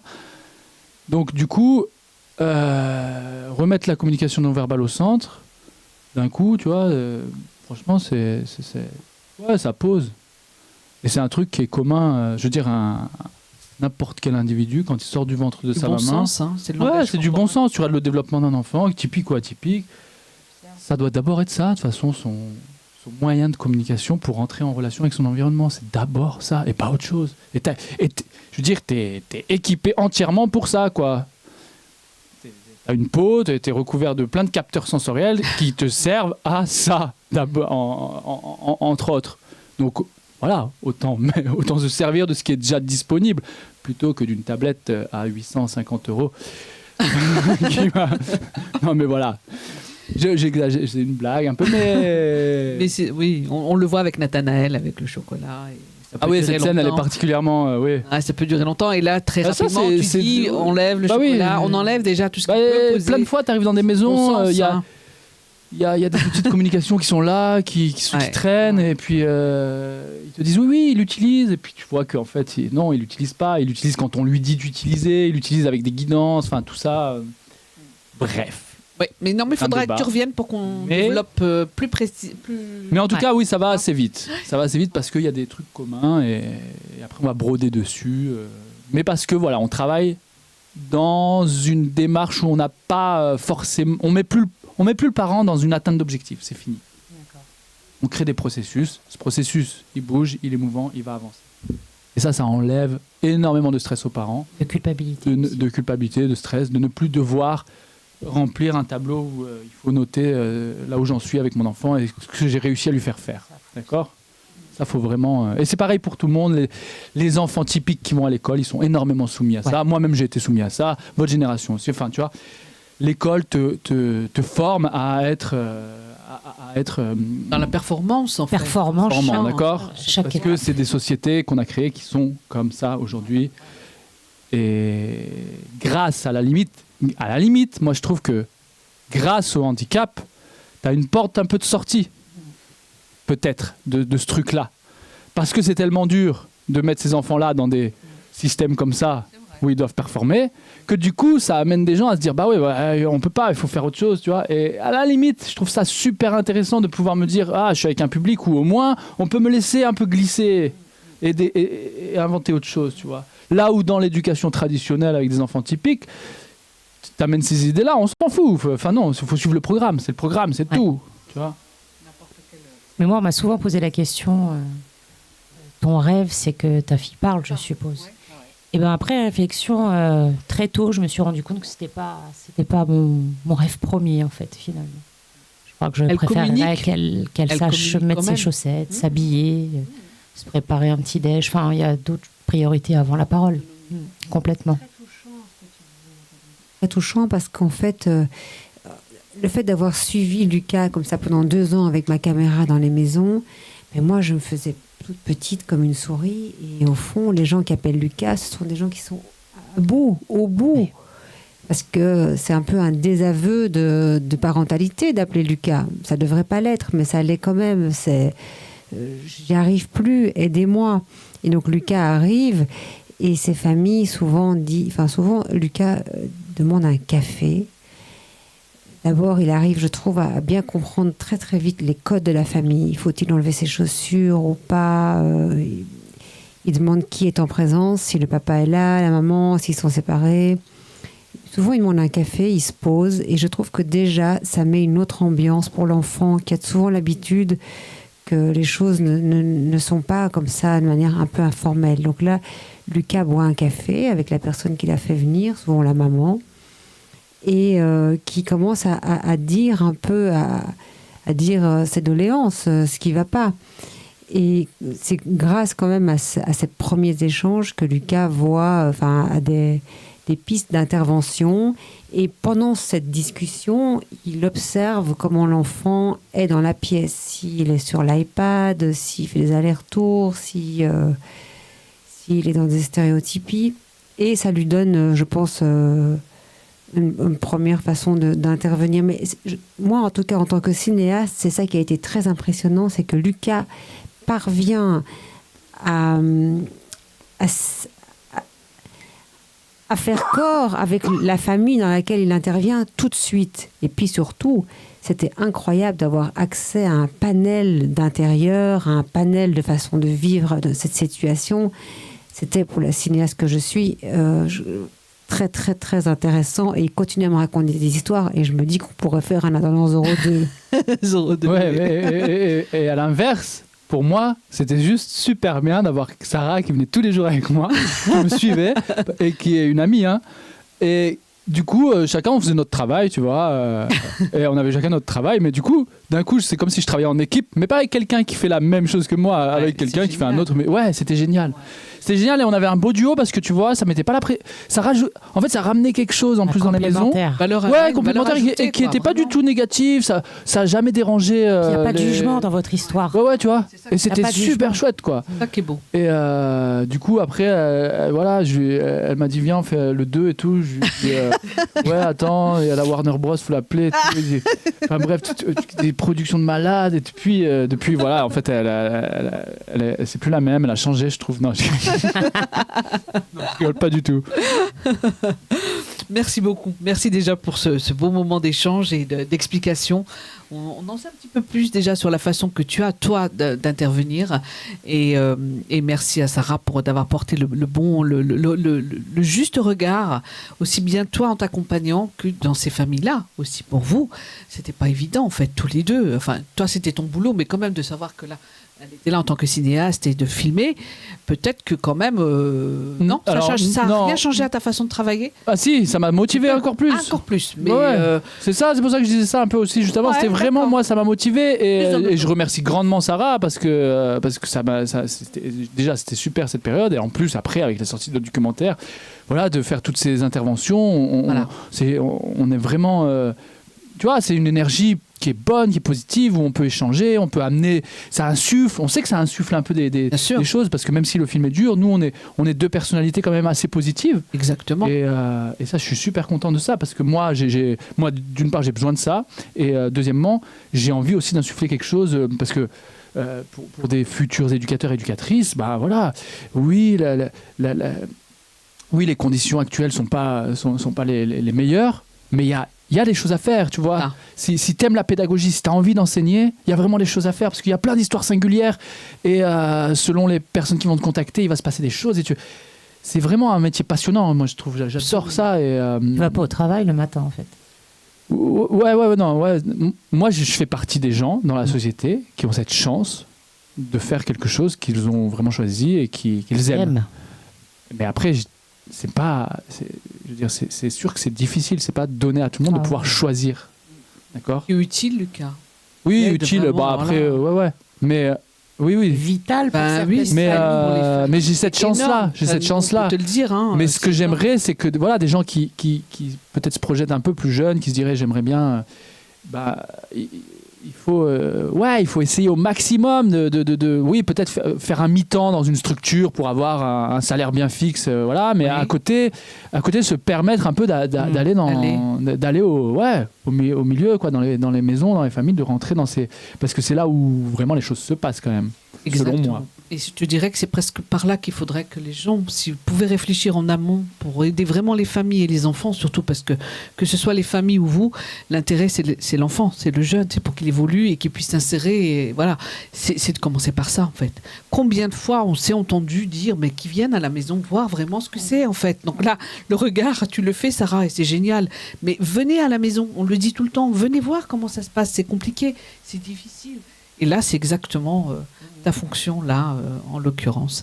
Là, on va essayer de passer, parce que le temps passe très vite et je ne veux pas que tu sois en retard, Lucas. Malgré ton cheval et ta cape, tu ne pourras pas prendre les transports à temps. On a dans l'équipe aussi, et tu connais Sarah, Aïcha Gambaza, la maman de Louise, trop belle pour ce monde, qui a une petite chronique avec nous mensuelle depuis quelques mois. Et donc, on va partager sa chronique aujourd'hui et on se retrouve tout de suite après. Bonjour tout le monde, j'espère que vous allez bien. Alors aujourd'hui, ma chronique, accompagner les enfants autistes, entre solitude et solution. Être parent d'un enfant autiste en France, ce n'est pas simple, on le sait tous. Il y a un cruel manque de professionnels et très souvent, on se retrouve seul face aux besoins de nos enfants. Dans ces moments-là, beaucoup de parents, comme moi, vont chercher des idées ailleurs, sur les réseaux sociaux, en regardant ce qui se fait dans d'autres pays, ou tout simplement en échangeant avec d'autres papas et mamans qui vivent la même chose que moi. Mais il faut bien comprendre une chose essentielle, chaque enfant est différent. Ce qui marche avec l'un ne fonctionnera pas automatiquement avec l'autre. Par exemple, on entend souvent « j'ai essayé l'ABA, ça n'a pas marché pour mon fils ». Pourtant, la méthode ABA, analyse appliquée du comportement, peut être efficace, mais uniquement si elle est appliquée correctement.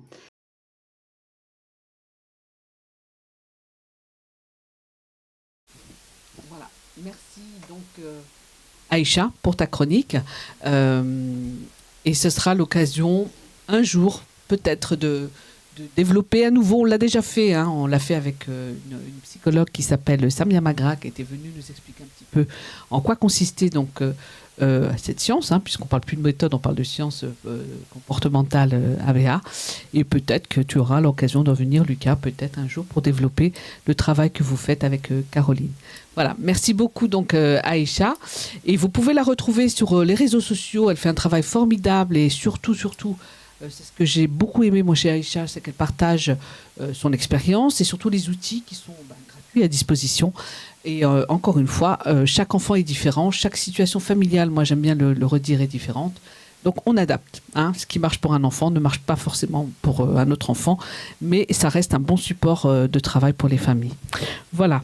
Là, on va passer à une deuxième partie de l'émission où je souhaiterais qu'on aille. Alors, on va commencer par. On va continuer avec toi, Lucas, parce que j'aurais trop peur que tu rates tes transports. L'impact du film, en fin de compte, est-ce qu'il y a eu plus de... Qu'est-ce que ça a amené pour toi? Est-ce qu'il y a eu plus de demandes que ça de famille? Est-ce qu'on vous a sollicité pour travailler? Est-ce que... alors, je sais, avec Sarah, on va développer ça aussi. Sur les écoles, sur les écoles d'éducateurs, beaucoup. Ça permet vraiment de sensibiliser, de montrer vraiment les besoins, en fait. Mais est-ce que ça a donné des vocations, par exemple? Pour l'instant, il est un peu trop tôt pour le dire. Tu vois, je sais pas. Je sais que les projections qui ont été faites dans des structures liées à la formation au métier d'éducateurs, d'éducatrices, psy et autres, oui, t'as quelques retours où des gens, d'un coup, ça les motive et ça leur offre une nouvelle projection un peu qu'ils n'avaient pas pensé. Donc, ça a pour effet de générer ça, tu vois, de générer un peu une nouveauté, peut-être dans la tête de personnes en formation qui se disent, tiens, une manière différente est possible de travailler. Donc ça, c'est chouette. Maintenant, est-ce que, tu vois, ça va permettre à certaines d'y parvenir? Je ne sais pas, parce que toujours est-il que la problématique derrière tout ça, c'est quel statut t'adoptes quand tu fais ça, quoi. Oui. Et ça, c'est une question assez importante. Ensuite, est-ce que moi, personnellement, ça m'a ramené plus de travail? Un peu, mais pas non plus... j'ai pas non plus eu un déversement d'appel après le film, tu vois. Mais il y a des gens, bien évidemment, qui m'ont trouvé par l'intermédiaire soit des projections, soit à la fin des projections, qui venaient me voir. Après, j'ai pas de site, j'ai pas de réseau, je suis nulle part, donc je suis un peu invisible comme ça, et mon numéro il circule. De bouche à oreille, c'est ce qu'on a vu dans le documentaire. Et je préfère que ça reste comme ça pour l'instant, bien évidemment. Mais voilà, après, ce dont je me rends compte, en tout cas en Belgique, à Bruxelles, c'est que les appels que j'ai, c'est quand même des situations, là, de plus en plus, c'est genre, allez, personne n'arrive, personne ne parvient à faire quelque chose et l'enfant commence à être très compliqué. Ah, tenez, appelez ce numéro. Oui, d'accord, les cas complexes. Ouais. Même les hôpitaux. Voilà. Et c'est appeler ce numéro qui jette l'éponge et en plus c'est il va venir et il va régler l'affaire. Et ça m'irrite un peu d'ailleurs. Parce que l'hôpital ne va pas m'appeler pour savoir si je suis d'accord ou pas. Tu es parti, Lucas, pour devenir hors norme 2. Figure-toi que c'est comme ça que ça s'est passé. C'est-à-dire que c'est les hôpitaux psychiatriques qui appelaient l'équipe à chaque fois. Ouais. Donc effectivement, tu as raison. Donc voilà. Mais voilà, j'espère, et je pense que ça a cette fonction, que le film de Sarah, il propage comme ça quelque chose un peu de vocation chez certaines. Même si c'est un petit nombre, ce qui compte, c'est que ça le produit un petit peu chez les plus convaincus, on va dire. J'ai une question, Lucas. Oui. Est-ce que tu penses, aussi pour Sarah, est-ce que tu penses qu'un enfant qui est tout petit entre en IME, à l'âge de 6 ans par exemple, avec beaucoup de chance, est-ce que tu penses qu'il a une chance d'évoluer dans un centre spécialisé, par exemple? Est-ce que tu penses qu'il a une chance d'évoluer correctement, aussi bien qu'un enfant qui est pris en charge, non, mais en parallèle à la maison, parce qu'il y a des parents qui ont les moyens de garder leur enfant à la maison, qui peuvent se permettre d'embaucher des éducateurs, des éducatrices, des gens compétents. Mais pour les gens qui n'ont pas les moyens, par exemple, qui placent leur enfant en IME de jour, est-ce que tu penses que tu as déjà visité un IME? Enfin, tu as déjà vu travaillé. D'ailleurs, il y a un IME dans le film.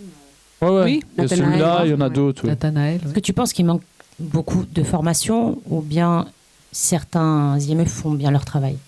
Bah, je peux pas répondre pour, tu vois, Enfin, allez, je vais essayer de bien répondre. Attends, je me concentre. Parce que c'est une question, c'est la question piège. En collectivité. C'est une question, il y a des mines, tu marches, j'ai pas. C'est Sirat 2. Non, c'est très intéressant comme question parce que tu soulèves la problématique de l'institution. Est-ce que j'estime ou pas que dans les IME, oui, ce que je vois, je trouve ça utile et bien fait ou pas. Et deuxièmement aussi, cette question de, en tant que parent, forcément, tu as besoin d'avoir des structures parce que le garder 24 heures sur 24 chez toi, c'est pas non plus naturel. Tu vois, tu le fais pas avec les enfants typiques. Donc pourquoi tu le ferais avec les enfants atypiques? Absolument. Ok. Donc de toute façon, c'est complexe. Mais ce que j'observe, c'est que, et là, ça va être des points de vue très personnels que j'avance. C'est que ce que j'observe dans la plupart des institutions où j'ai pu mettre les pieds, c'est que ce qu'on préconise et ce qu'on demande aux professionnels qui travaillent sur place d'utiliser et comme méthode et quels objectifs ils doivent atteindre, pour moi, il y a un décalage énorme avec ce qu'il faudrait faire. Je pense que, comme les écoles traditionnelles pour enfants typiques, il y a un énorme décalage avec ce qu'il faudrait faire. C'est-à-dire qu'on est sur, avant tout, des objectifs d'atteinte d'objectifs liés à des apprentissages purement académiques. D'ailleurs, les IME reproduisent le modèle scolaire. Chaque fois que j'arrive dans un IME à 8h30, 9h, le groupe qui est pris en charge par... là où j'ai le jeune, il est dans un groupe, il est pris en charge par 2 éducs qui les amènent dans une pièce. Et qu'est-ce qui se passe? Comme à l'école, on les assoit, qui est présent, qui n'est pas présent, avec des pictogrammes, la météo du jour, l'humeur du jour. Bon, pour moi, qu'est-ce que ça vient faire ici? Je ne comprends pas. Vraiment, je ne comprends pas. C'est des enfants, ils ne savent même pas venir encore te chercher pour te dire qu'ils ont besoin de mettre leur veste ou qu'ils ont besoin parce qu'ils veulent le ballon qui est en haut sur l'étagère. Ils ne savent même pas te prendre le bras, de te tirer. Enfin, tu vois, il y a quelque chose il y a un décalage monumental pour moi entre ce qu'on leur demande de devoir faire et ce qu'ils sont capables de faire en termes de relation, relationnellement, dans la relation. Par contre, oui, et c'est ce qu'on voit avec Caroline, je veux dire, on en voit beaucoup, des enfants qui, dans les apprentissages académiques, ont un certain niveau. De toute façon, si tu as fait les formations du VIBIMAP, tu as bien vu. Qui ont appris à compter, à lire, à déchiffrer, à appareiller, à imiter. Mais en termes de compétences sociales, c'est vide. Ou alors c'est très faible. Et donc, pour moi, c'est crucial. Je veux dire, il n'y a pas grand-chose de vital dans la vie. Il y a boire et manger, dormir et savoir se mettre en relation. Savoir se mettre en relation, c'est savoir observer son environnement pour détecter chez l'autre qu'est-ce qui me permet de juger si je peux me mettre en relation ou pas, créer la relation et la faire perdurer. Pour ça, tu n'as pas besoin de matériel, tu n'as pas besoin de iPad, t'as pas besoin, c'est quelque chose de très... Des êtres humains. Des êtres humains qui savent se mettre dans ce profil-là d'apprentissage. Bref. Donc voilà, c'est ça que je relève. Ça veut pas dire que dans une journée, il va pas rien se passer, que tout va être nul.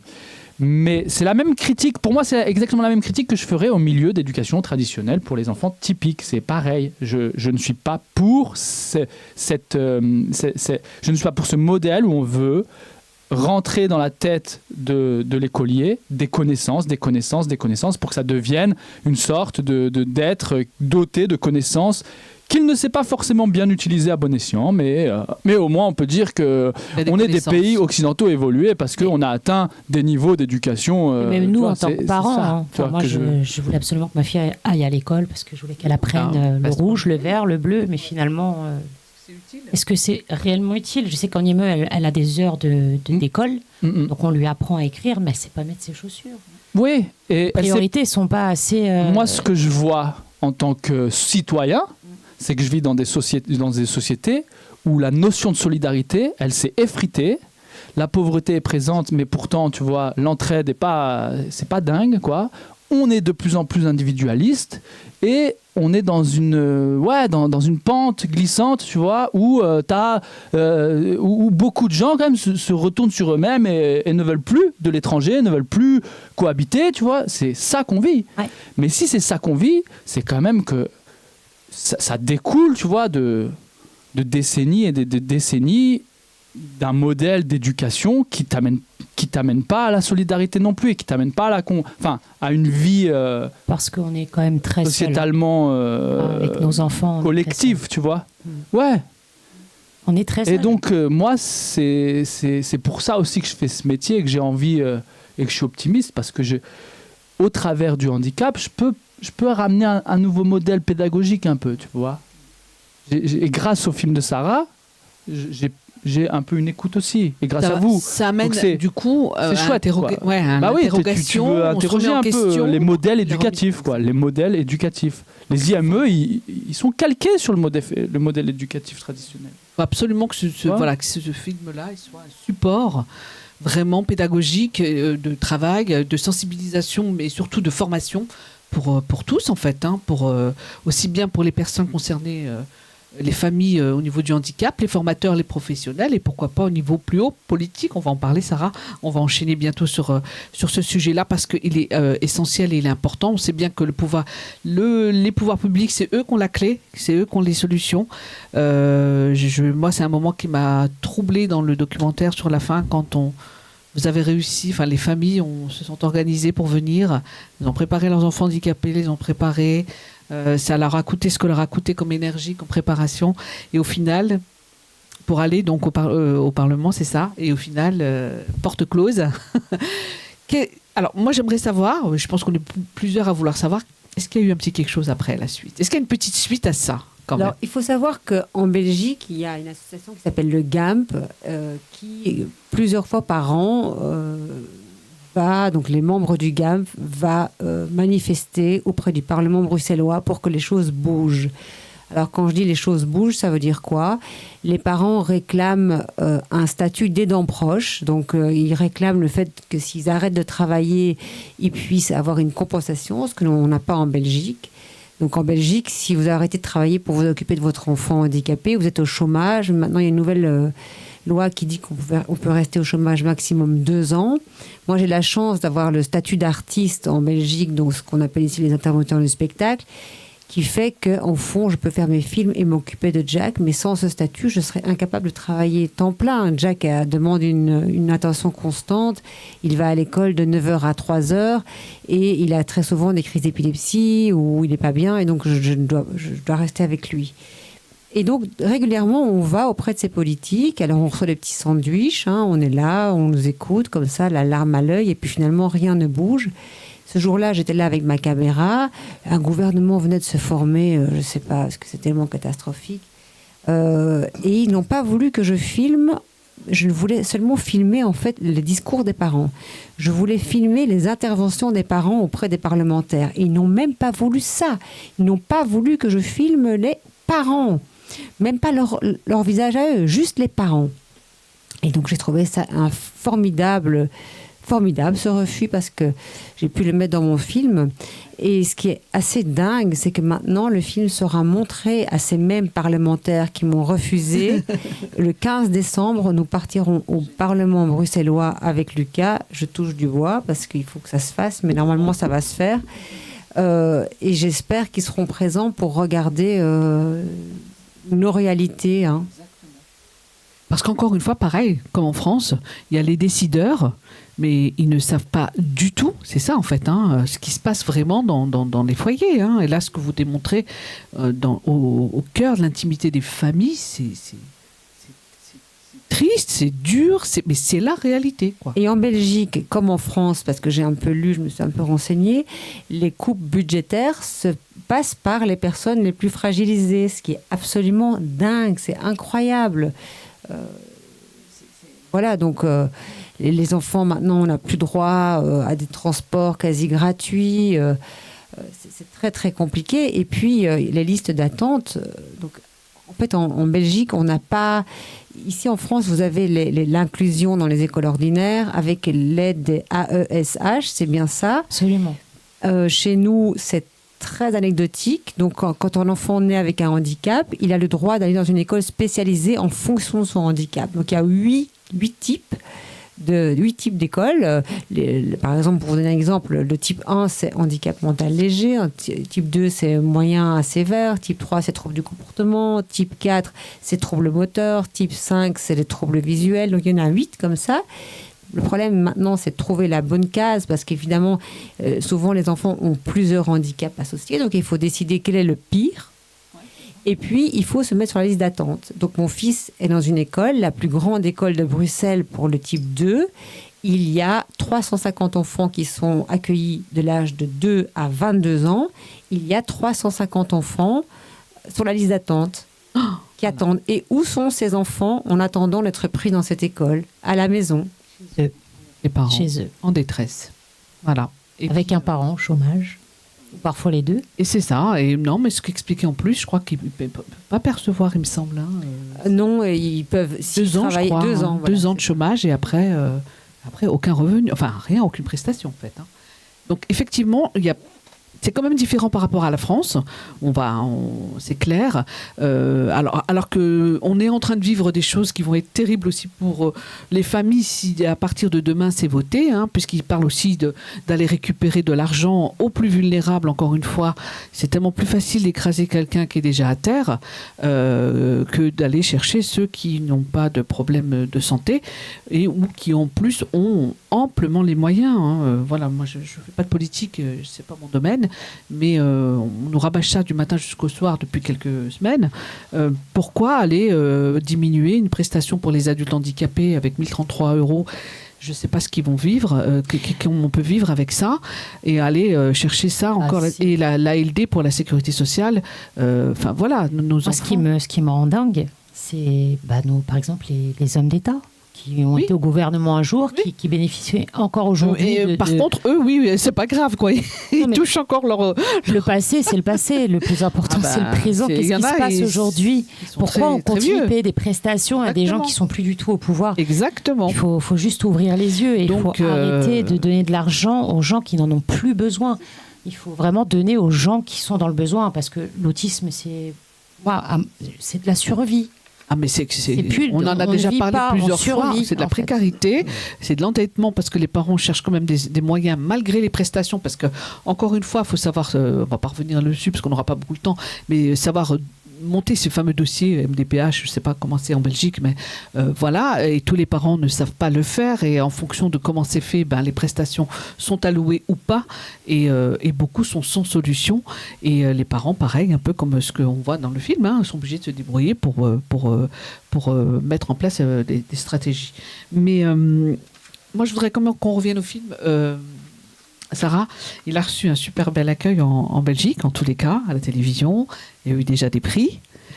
Un qui va encore arriver, il me semble. Oui, on a reçu le prix de la SCAM. La SCAM, c'est la Société des auteurs à Paris. Donc, le film sera projeté au MK2 Bibliothèque le 23 novembre à Paris. À 15h15.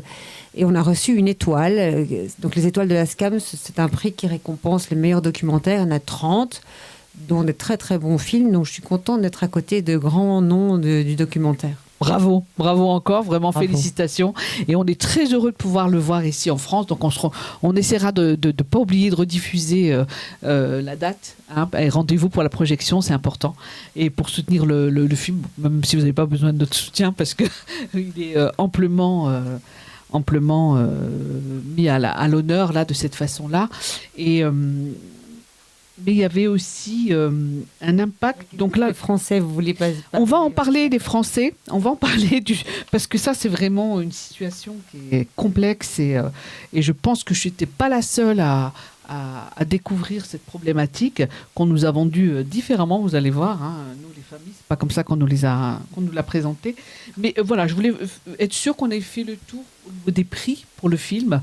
Vraiment, il y a eu aussi au niveau de tous les festivals. Ça sera au TEF aussi, au The Extraordinary Film Festival à Namur, qui est un gros festival, festival important de films sur le handicap, où Aïcha d'ailleurs montrait son film Trop belle pour ce monde, et il y a eu un prix, je pense. Oui, c'est ça, elle a eu un prix, Aïcha. Oui. Et j'espère que ce film continuera une belle vie. Ah, je le souhaite, je l'espère vraiment, parce que même nous, on milite. On est d'accord, il faut qu'il soit vu et qu'il reste un support vraiment de travail et quand même d'espoir. Alors voilà, oui, bien sûr, il va falloir qu'on recrute beaucoup de Zorro. Peut-être que tu seras chef, tu seras un recruteur de Zorro, Lucas. On va te trouver une nouvelle fonction aussi, si tu es d'accord. Et puis avec peut-être, voilà, Caroline, si elle accepte de former tout le monde, ou de trouver une solution, en tout cas une alternative. Et voilà, on a encore un petit peu de temps avant que tu nous quittes, Lucas. Je voulais faire une petite pause, mais on verra un petit peu après, c'est pas grave. Oui, il faut qu'on fasse le point, Sarah, sur la situation en Belgique. Je pense qu'on est beaucoup à vouloir savoir un petit peu qu'est-ce qui se passe, pourquoi est-ce qu'on en est là aujourd'hui. Et sachant qu'en France, pendant longtemps, la Belgique, comme je l'ai dit au début, était l'espoir de beaucoup de familles.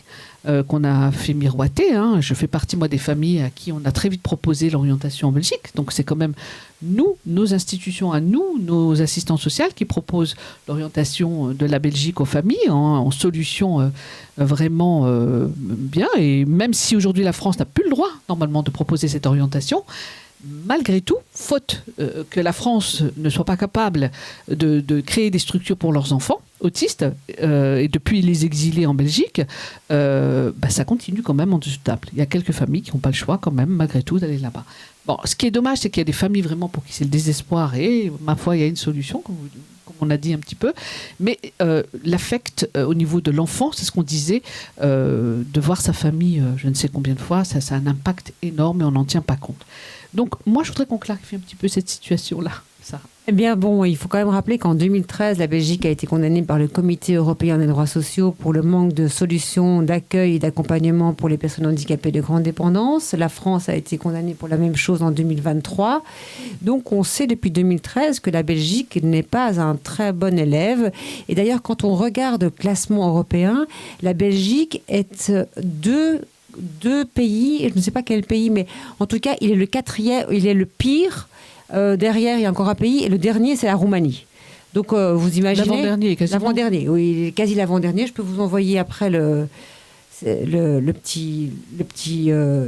photo qui montre ça. Donc, la Belgique, effectivement, laisse les personnes handicapées de grande dépendance complètement sur le côté. Donc, ce n'est pas une vraie volonté politique. Très souvent, les parents disent le temps des parents n'est pas celui des politiques. Parce qu'à chaque mandat, à chaque nouveau mandat, on est obligé de rappeler les mêmes choses. Et finalement, on voit que les choses ne bougent pas ou bougent très, très, très doucement. Alors, qu'est-ce qui se passe avec l'histoire des Français et des Belges ?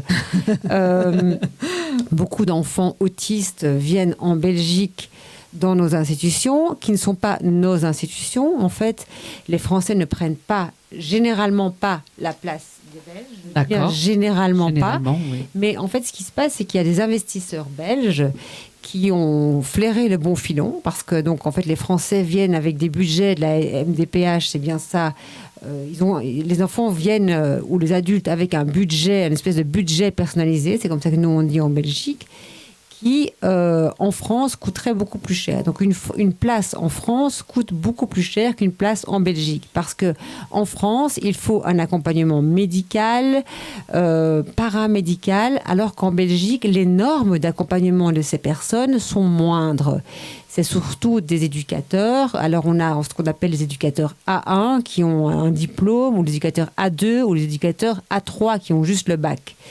Donc, dans la région du Nord, donc la région frontalière, sont nées beaucoup d'institutions qui accueillent des personnes françaises. 108, c'est comme ça qu'on dit en France, bien.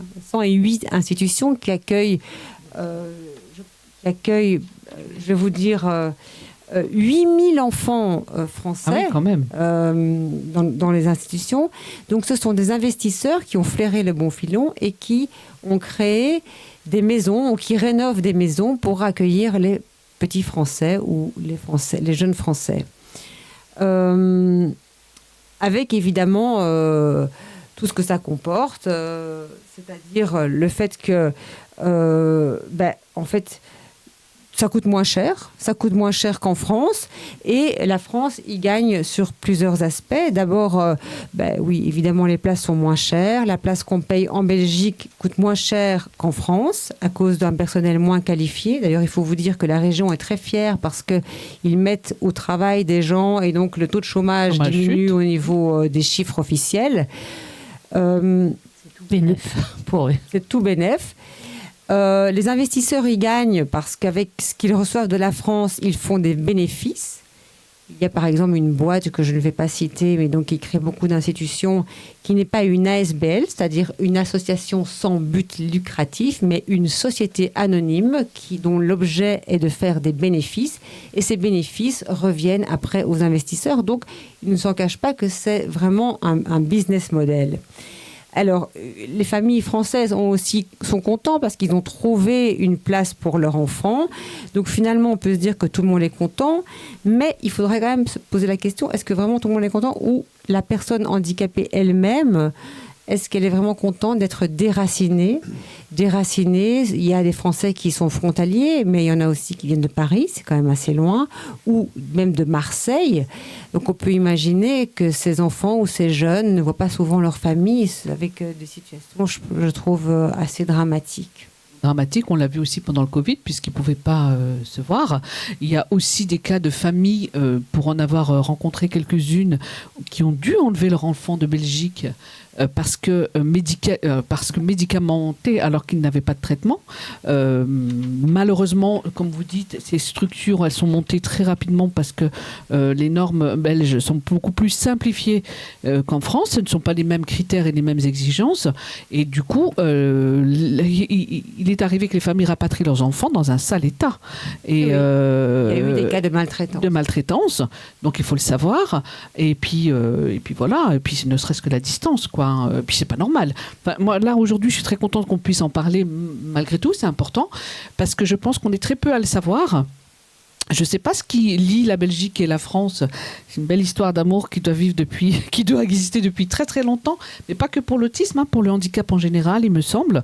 Et je ne sais pas par quel code, quel article lie ces deux pays-là, qui a permis d'envoyer des malades pendant des années. Et là, c'est l'autisme en l'occurrence, mais pas que l'autisme, il me semble. Mais voilà, il faudrait pouvoir s'étendre sur le sujet. Il faut vous dire qu'il n'y avait jusqu'à peu, il n'y avait aucune vérification d'une instance officielle de ces institutions.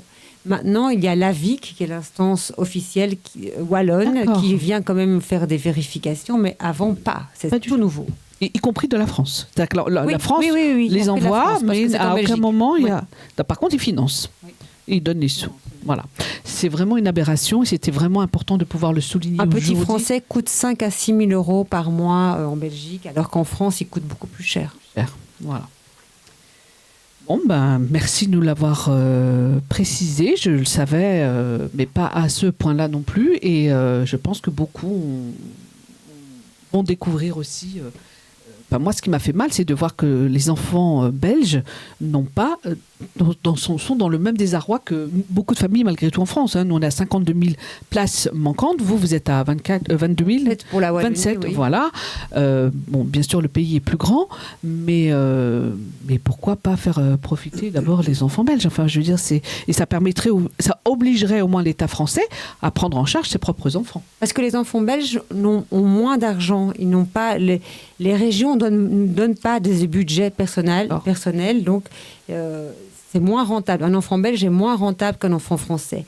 Mais je trouve que tout ça pose quand même une question importante et qui ramène au film et à Lucas, c'est nous, parents, maintenant, on ne veut plus nécessairement de ces institutions. Oui. On ne veut plus nécessairement mettre nos enfants là-dedans parce que finalement, c'est quoi cette vie-là, d'être comme ça, dans une espèce d'une collectivité avec des horaires, sans beaucoup de liberté. Et je trouve que le handicap, déjà, est liberticide par essence. Pourquoi est-ce qu'on est obligé de vivre une vie je trouve que c'est terrible, mais il y a quand même quelque chose d'un tout petit modèle carcéral quand même. Pourquoi on doit faire ça ? Pourquoi n'y aurait-il pas une autre façon d'inventer une vie à côté de ses enfants, dans la société, et pas cachée dans des endroits. Et qui coûterait certainement moins cher. Et bien sûr. qui coûterait moins cher et qui ne serait pas sur ce modèle de rentabilité que vous venez de mettre en avant, qui est le même modèle que on calcule la rentabilité d'un écolier aujourd'hui quand il rentre à l'école. Et l'État calcule exactement combien ça va lui coûter et combien à la sortie, potentiellement, il va atteindre de niveau d'études pour être rentable ensuite. Donc c'est ce modèle quand même qui est juste complètement... C'est affreux. Bah, voilà. Et comme dit Sarah, et c'est ce que je pense, c'est que le monde du handicap, à la limite, le point positif, et je mets bien des guillemets, c'est, tu vois, que la possibilité peut-être de sortir de ça, quoi. Et d'inventer autre chose, parce que, étant donné que c'est dur à gérer, et étant donné que les États, face à ça, en fait, ils sont un peu là, brinque-ballant, parce que derrière, tu as toutes les familles qui sont quand même à cran, et ça risque d'exploser à tout moment, tu peux suggérer des nouveaux modèles qui peut-être auront une petite chance de surgir, quoi. À condition qu'il y ait de la bienveillance encore là à surveiller, oui, bien sûr. des professionnels, voilà. Toujours, alors moi je sais et j'aime bien, vous finissez avec cette note là pour Jack, d'espoir de trouver justement pour lui un rythme où il pourra continuer à vivre, aller au cinéma et voilà. Je sais qu'en France beaucoup d'associations réfléchissent à ces petites maisons là justement inclusives au sein vraiment de la ville et avec cette alors soit un appartement mais soit chacun sa chambre mais à 5 résidents, hein, pas plus, et mêlés aussi à la société, voire même au sein même de l'appartement, de mélanger avec des gens neurotypiques, quoi. Et c'est ce qui va permettre l'inclusion et de les élever et de continuer ma foi, à vivre comme tout le monde. Avec, moi, je suis un peu comme vous, j'ai pas envie qu'ils soient ritualisés à 6 heures au lit. Voilà, on a peur de tout ça, quoi. Voilà.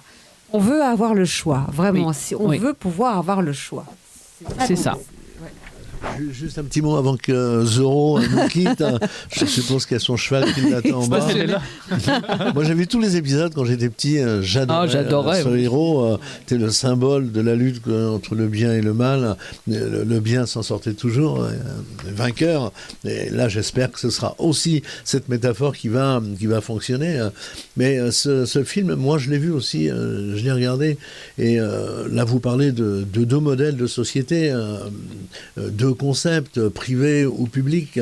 On sait qu'aujourd'hui la pression économique, la pression financière est de plus en plus forte sur l'éducation aussi, hein, même s'il y a à faire bouger des lignes dans la tradition, dans la culture éducative que nous avons aujourd'hui pour faire évoluer, c'est clair, mais on met tout en œuvre, ministère de la Santé, c'est pas, on met tout en œuvre pour pour diminuer les effectifs, pour appauvrir toutes ces structures de manière à ce que le privé prenne le relais, et on est là dans des démarches avec des objectifs économiques et financiers.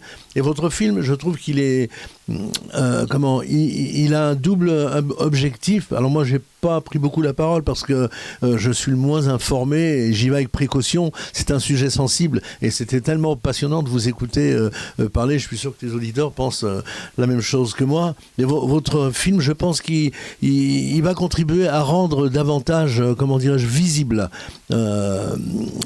cette question de l'autisme, parce qu'on se fait beaucoup d'idées, beaucoup de préjugés, enfin, il y a une espèce de mystère aussi à la fois. Nous, on n'est pas très informés. Et des gens comme Daoud, comme Laurent, des gens comme Zorro, des gens comme Sarah, moi, je te remercie, Jamila, d'être venue, d'avoir fait la démarche, parce qu'au moins, Armada, dans cette émission-là, on commence peut-être à créer un espace de réflexion qui porte une question fondamentale, qui est vraiment une question centrale dans nos modèles, dans nos sociétés. C'est une question centrale et il faut sensibiliser. Et si on peut nous contribuer à notre petite échelle à faire avancer un peu le schmilblick, eh bien tant mieux. Merci beaucoup. Moi, j'ai 2 stars devant moi. Non, mais c'est vrai. On m'aurait demandé d'inviter une grande star internationale. Vrai. Absolument. J'aurais invité Zorro et Sarah. Et Sarah. Merci en tout cas. Merci. Oui, tu veux nous dire un petit mot avant de partir? Comme ça, on va faire une petite pause musicale et comme ça, on va se dire au revoir comme il faut. En tout cas, je vous remercie grandement parce que je suis très content. Le dernier mot pour Zorro, quand même, c'est important. Ouais, voilà, je vous remercie. Et mon message un peu final, c'est toujours cette note d'espoir et d'optimisme de voir qu'on peut insuffler une manière de travailler, de développer comme ça des compétences sociales, on va dire, de mettre le focus là-dessus, quoi, pour permettre un peu de fédérer, de permettre à des enfants autistes de savoir vivre en société aussi, mais les gens qui sont en société avec ces enfants autistes, qu'ils sachent aussi savoir s'y prendre d'un point de vue personnel sur leurs propres compétences sociales aussi, mais que fondamentalement, ce qui est le plus important, c'est cette vie sociale avant tout, quoi. Voilà. Eh ben, merci pour toutes les familles que tu as aidées et merci d'être venu, Lucas. On fait une petite pause, Nolan. Tu nous mets la chanson, s'il te plaît, Dans son monde.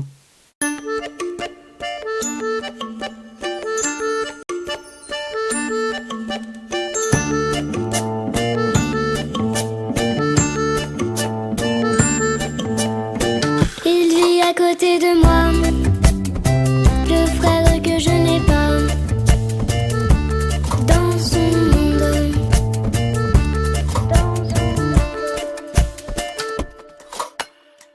il a le cerveau à l'envers, marche tout le temps de travers. Il fait peine à regarder mon pantin désarticulé. Quand on met de la musique, il s'agit de folklorique. Il lance la macarena, à genoux en pyjama. Je sais pas à quoi il pense, quand tout seul il se balance. Quand il a la bouche ouverte, mon grand frère extraterrestre. Il vit à côté de moi, le frère que je n'ai pas. Dans son monde, il ne me parle pas. On dirait qu'il n'entend pas et que je n'existe pas. Dans son monde, il sort peu de la maison et on fait très attention quand on va se promener. Pas adapté à la société. Quand il pousse ses cris bizarres, les passants changent de trottoir. Dans leurs yeux la compassion, devant tant de dévotion. Il vit à côté de moi, le frère que je n'ai pas. Dans son monde, il ne me parle pas. On dirait qu'il n'entend pas et que je n'existe pas. Dans son monde, une vitre nous sépare.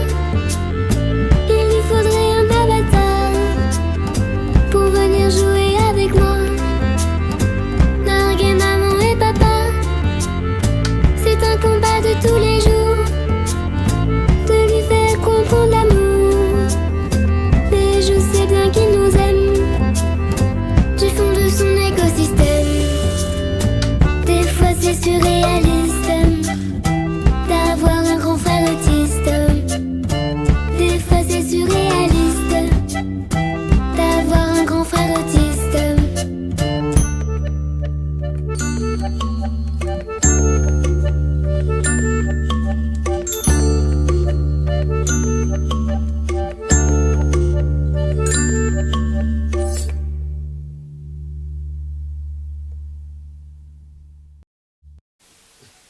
Voilà. Bon, magnifique chanson que vous pourrez retrouver de toute façon sur les réseaux sociaux, sur YouTube. Et on va conclure donc cette émission. J'ai été vraiment heureuse et honorée de vous recevoir, Sarah. Encore une fois, je me dis que le cinéma et les médias, ça permet aussi de porter un regard et d'aider en fait la cause de l'autisme. Et encore bravo. Sarah, un petit mot pour terminer cette émission.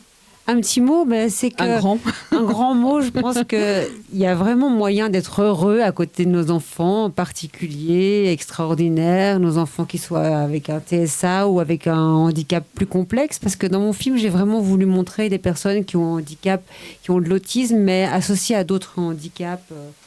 Je crois qu'il y a moyen, petit à petit, en tant que parent, d'être un espèce de Sherlock Holmes pour trouver vraiment quel est le fil à tirer pour rendre son enfant heureux.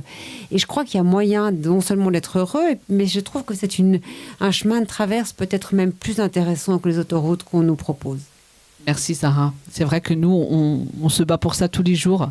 Est-ce que le sourire qu'on a de nos enfants, il reflète vraiment l'intériorité de leur état? Et je me suis posé moi-même la question souvent pour mon fils. Et au final, on m'a donné raison. Ouais. Alors, on continuera de vrai pour nos enfants.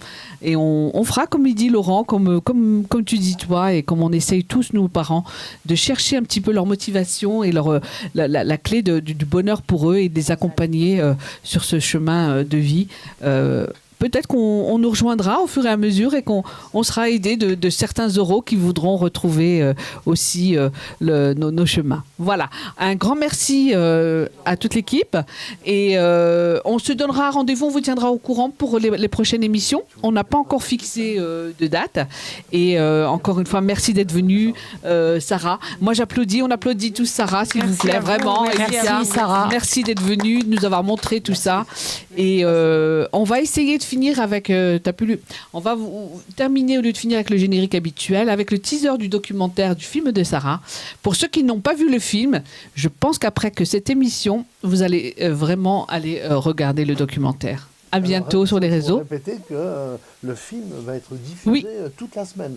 Voilà, sur donc la radio, sur le site de la radio. Oui, absolument. Voilà, et puis nous on le laisse encore là où on l'a diffusé sur nos comment dire nos noms à nous en propre. Ah oui. Et puis sur la radio notamment pour que les gens puissent avoir accès directement à ce documentaire. Et merci Sarah de nous le laisser encore à disposition. C'est vraiment utile et important. Merci à tous. Au revoir. Bon retour à Sarah. Merci. Donner naissance à un enfant handicapé, c'est être condamné à une peine à perpétuité. Je me retrouve avec un enfant qui a des besoins et madame, mais voilà, ici des appels comme vous, j'en reçois des dizaines et des dizaines par jour. De plus en plus d'enfants naissent avec un trouble du développement qui aura un impact sur leur autonomie. Mais l'offre de soutien ne répond pas du tout aux demandes croissantes des familles. Depuis 20 ans, il n'y a plus personne qui est rentré. Ouais. Ah oui. Et tu sais quoi, qu'est-ce qu'on est seuls, quoi. On est seuls. Livrés à eux-mêmes, les parents se serrent les coudes et s'échangent les noms de ceux qui pourraient les aider. C'est comme ça que je suis tombée sur Lucas Palis, intervenant spécialisé en autisme, l'un des rares à se rendre au domicile des parents. Maman! Je travaille avec des autistes. Oh là là, ça doit être dur. Non, cousin. C'est chouette, quoi. T'es quand même avec que des relations humaines, tu vois. Que tu embellis, que tu réalimentes, que tu rallumes, quoi. Tu fais que ça.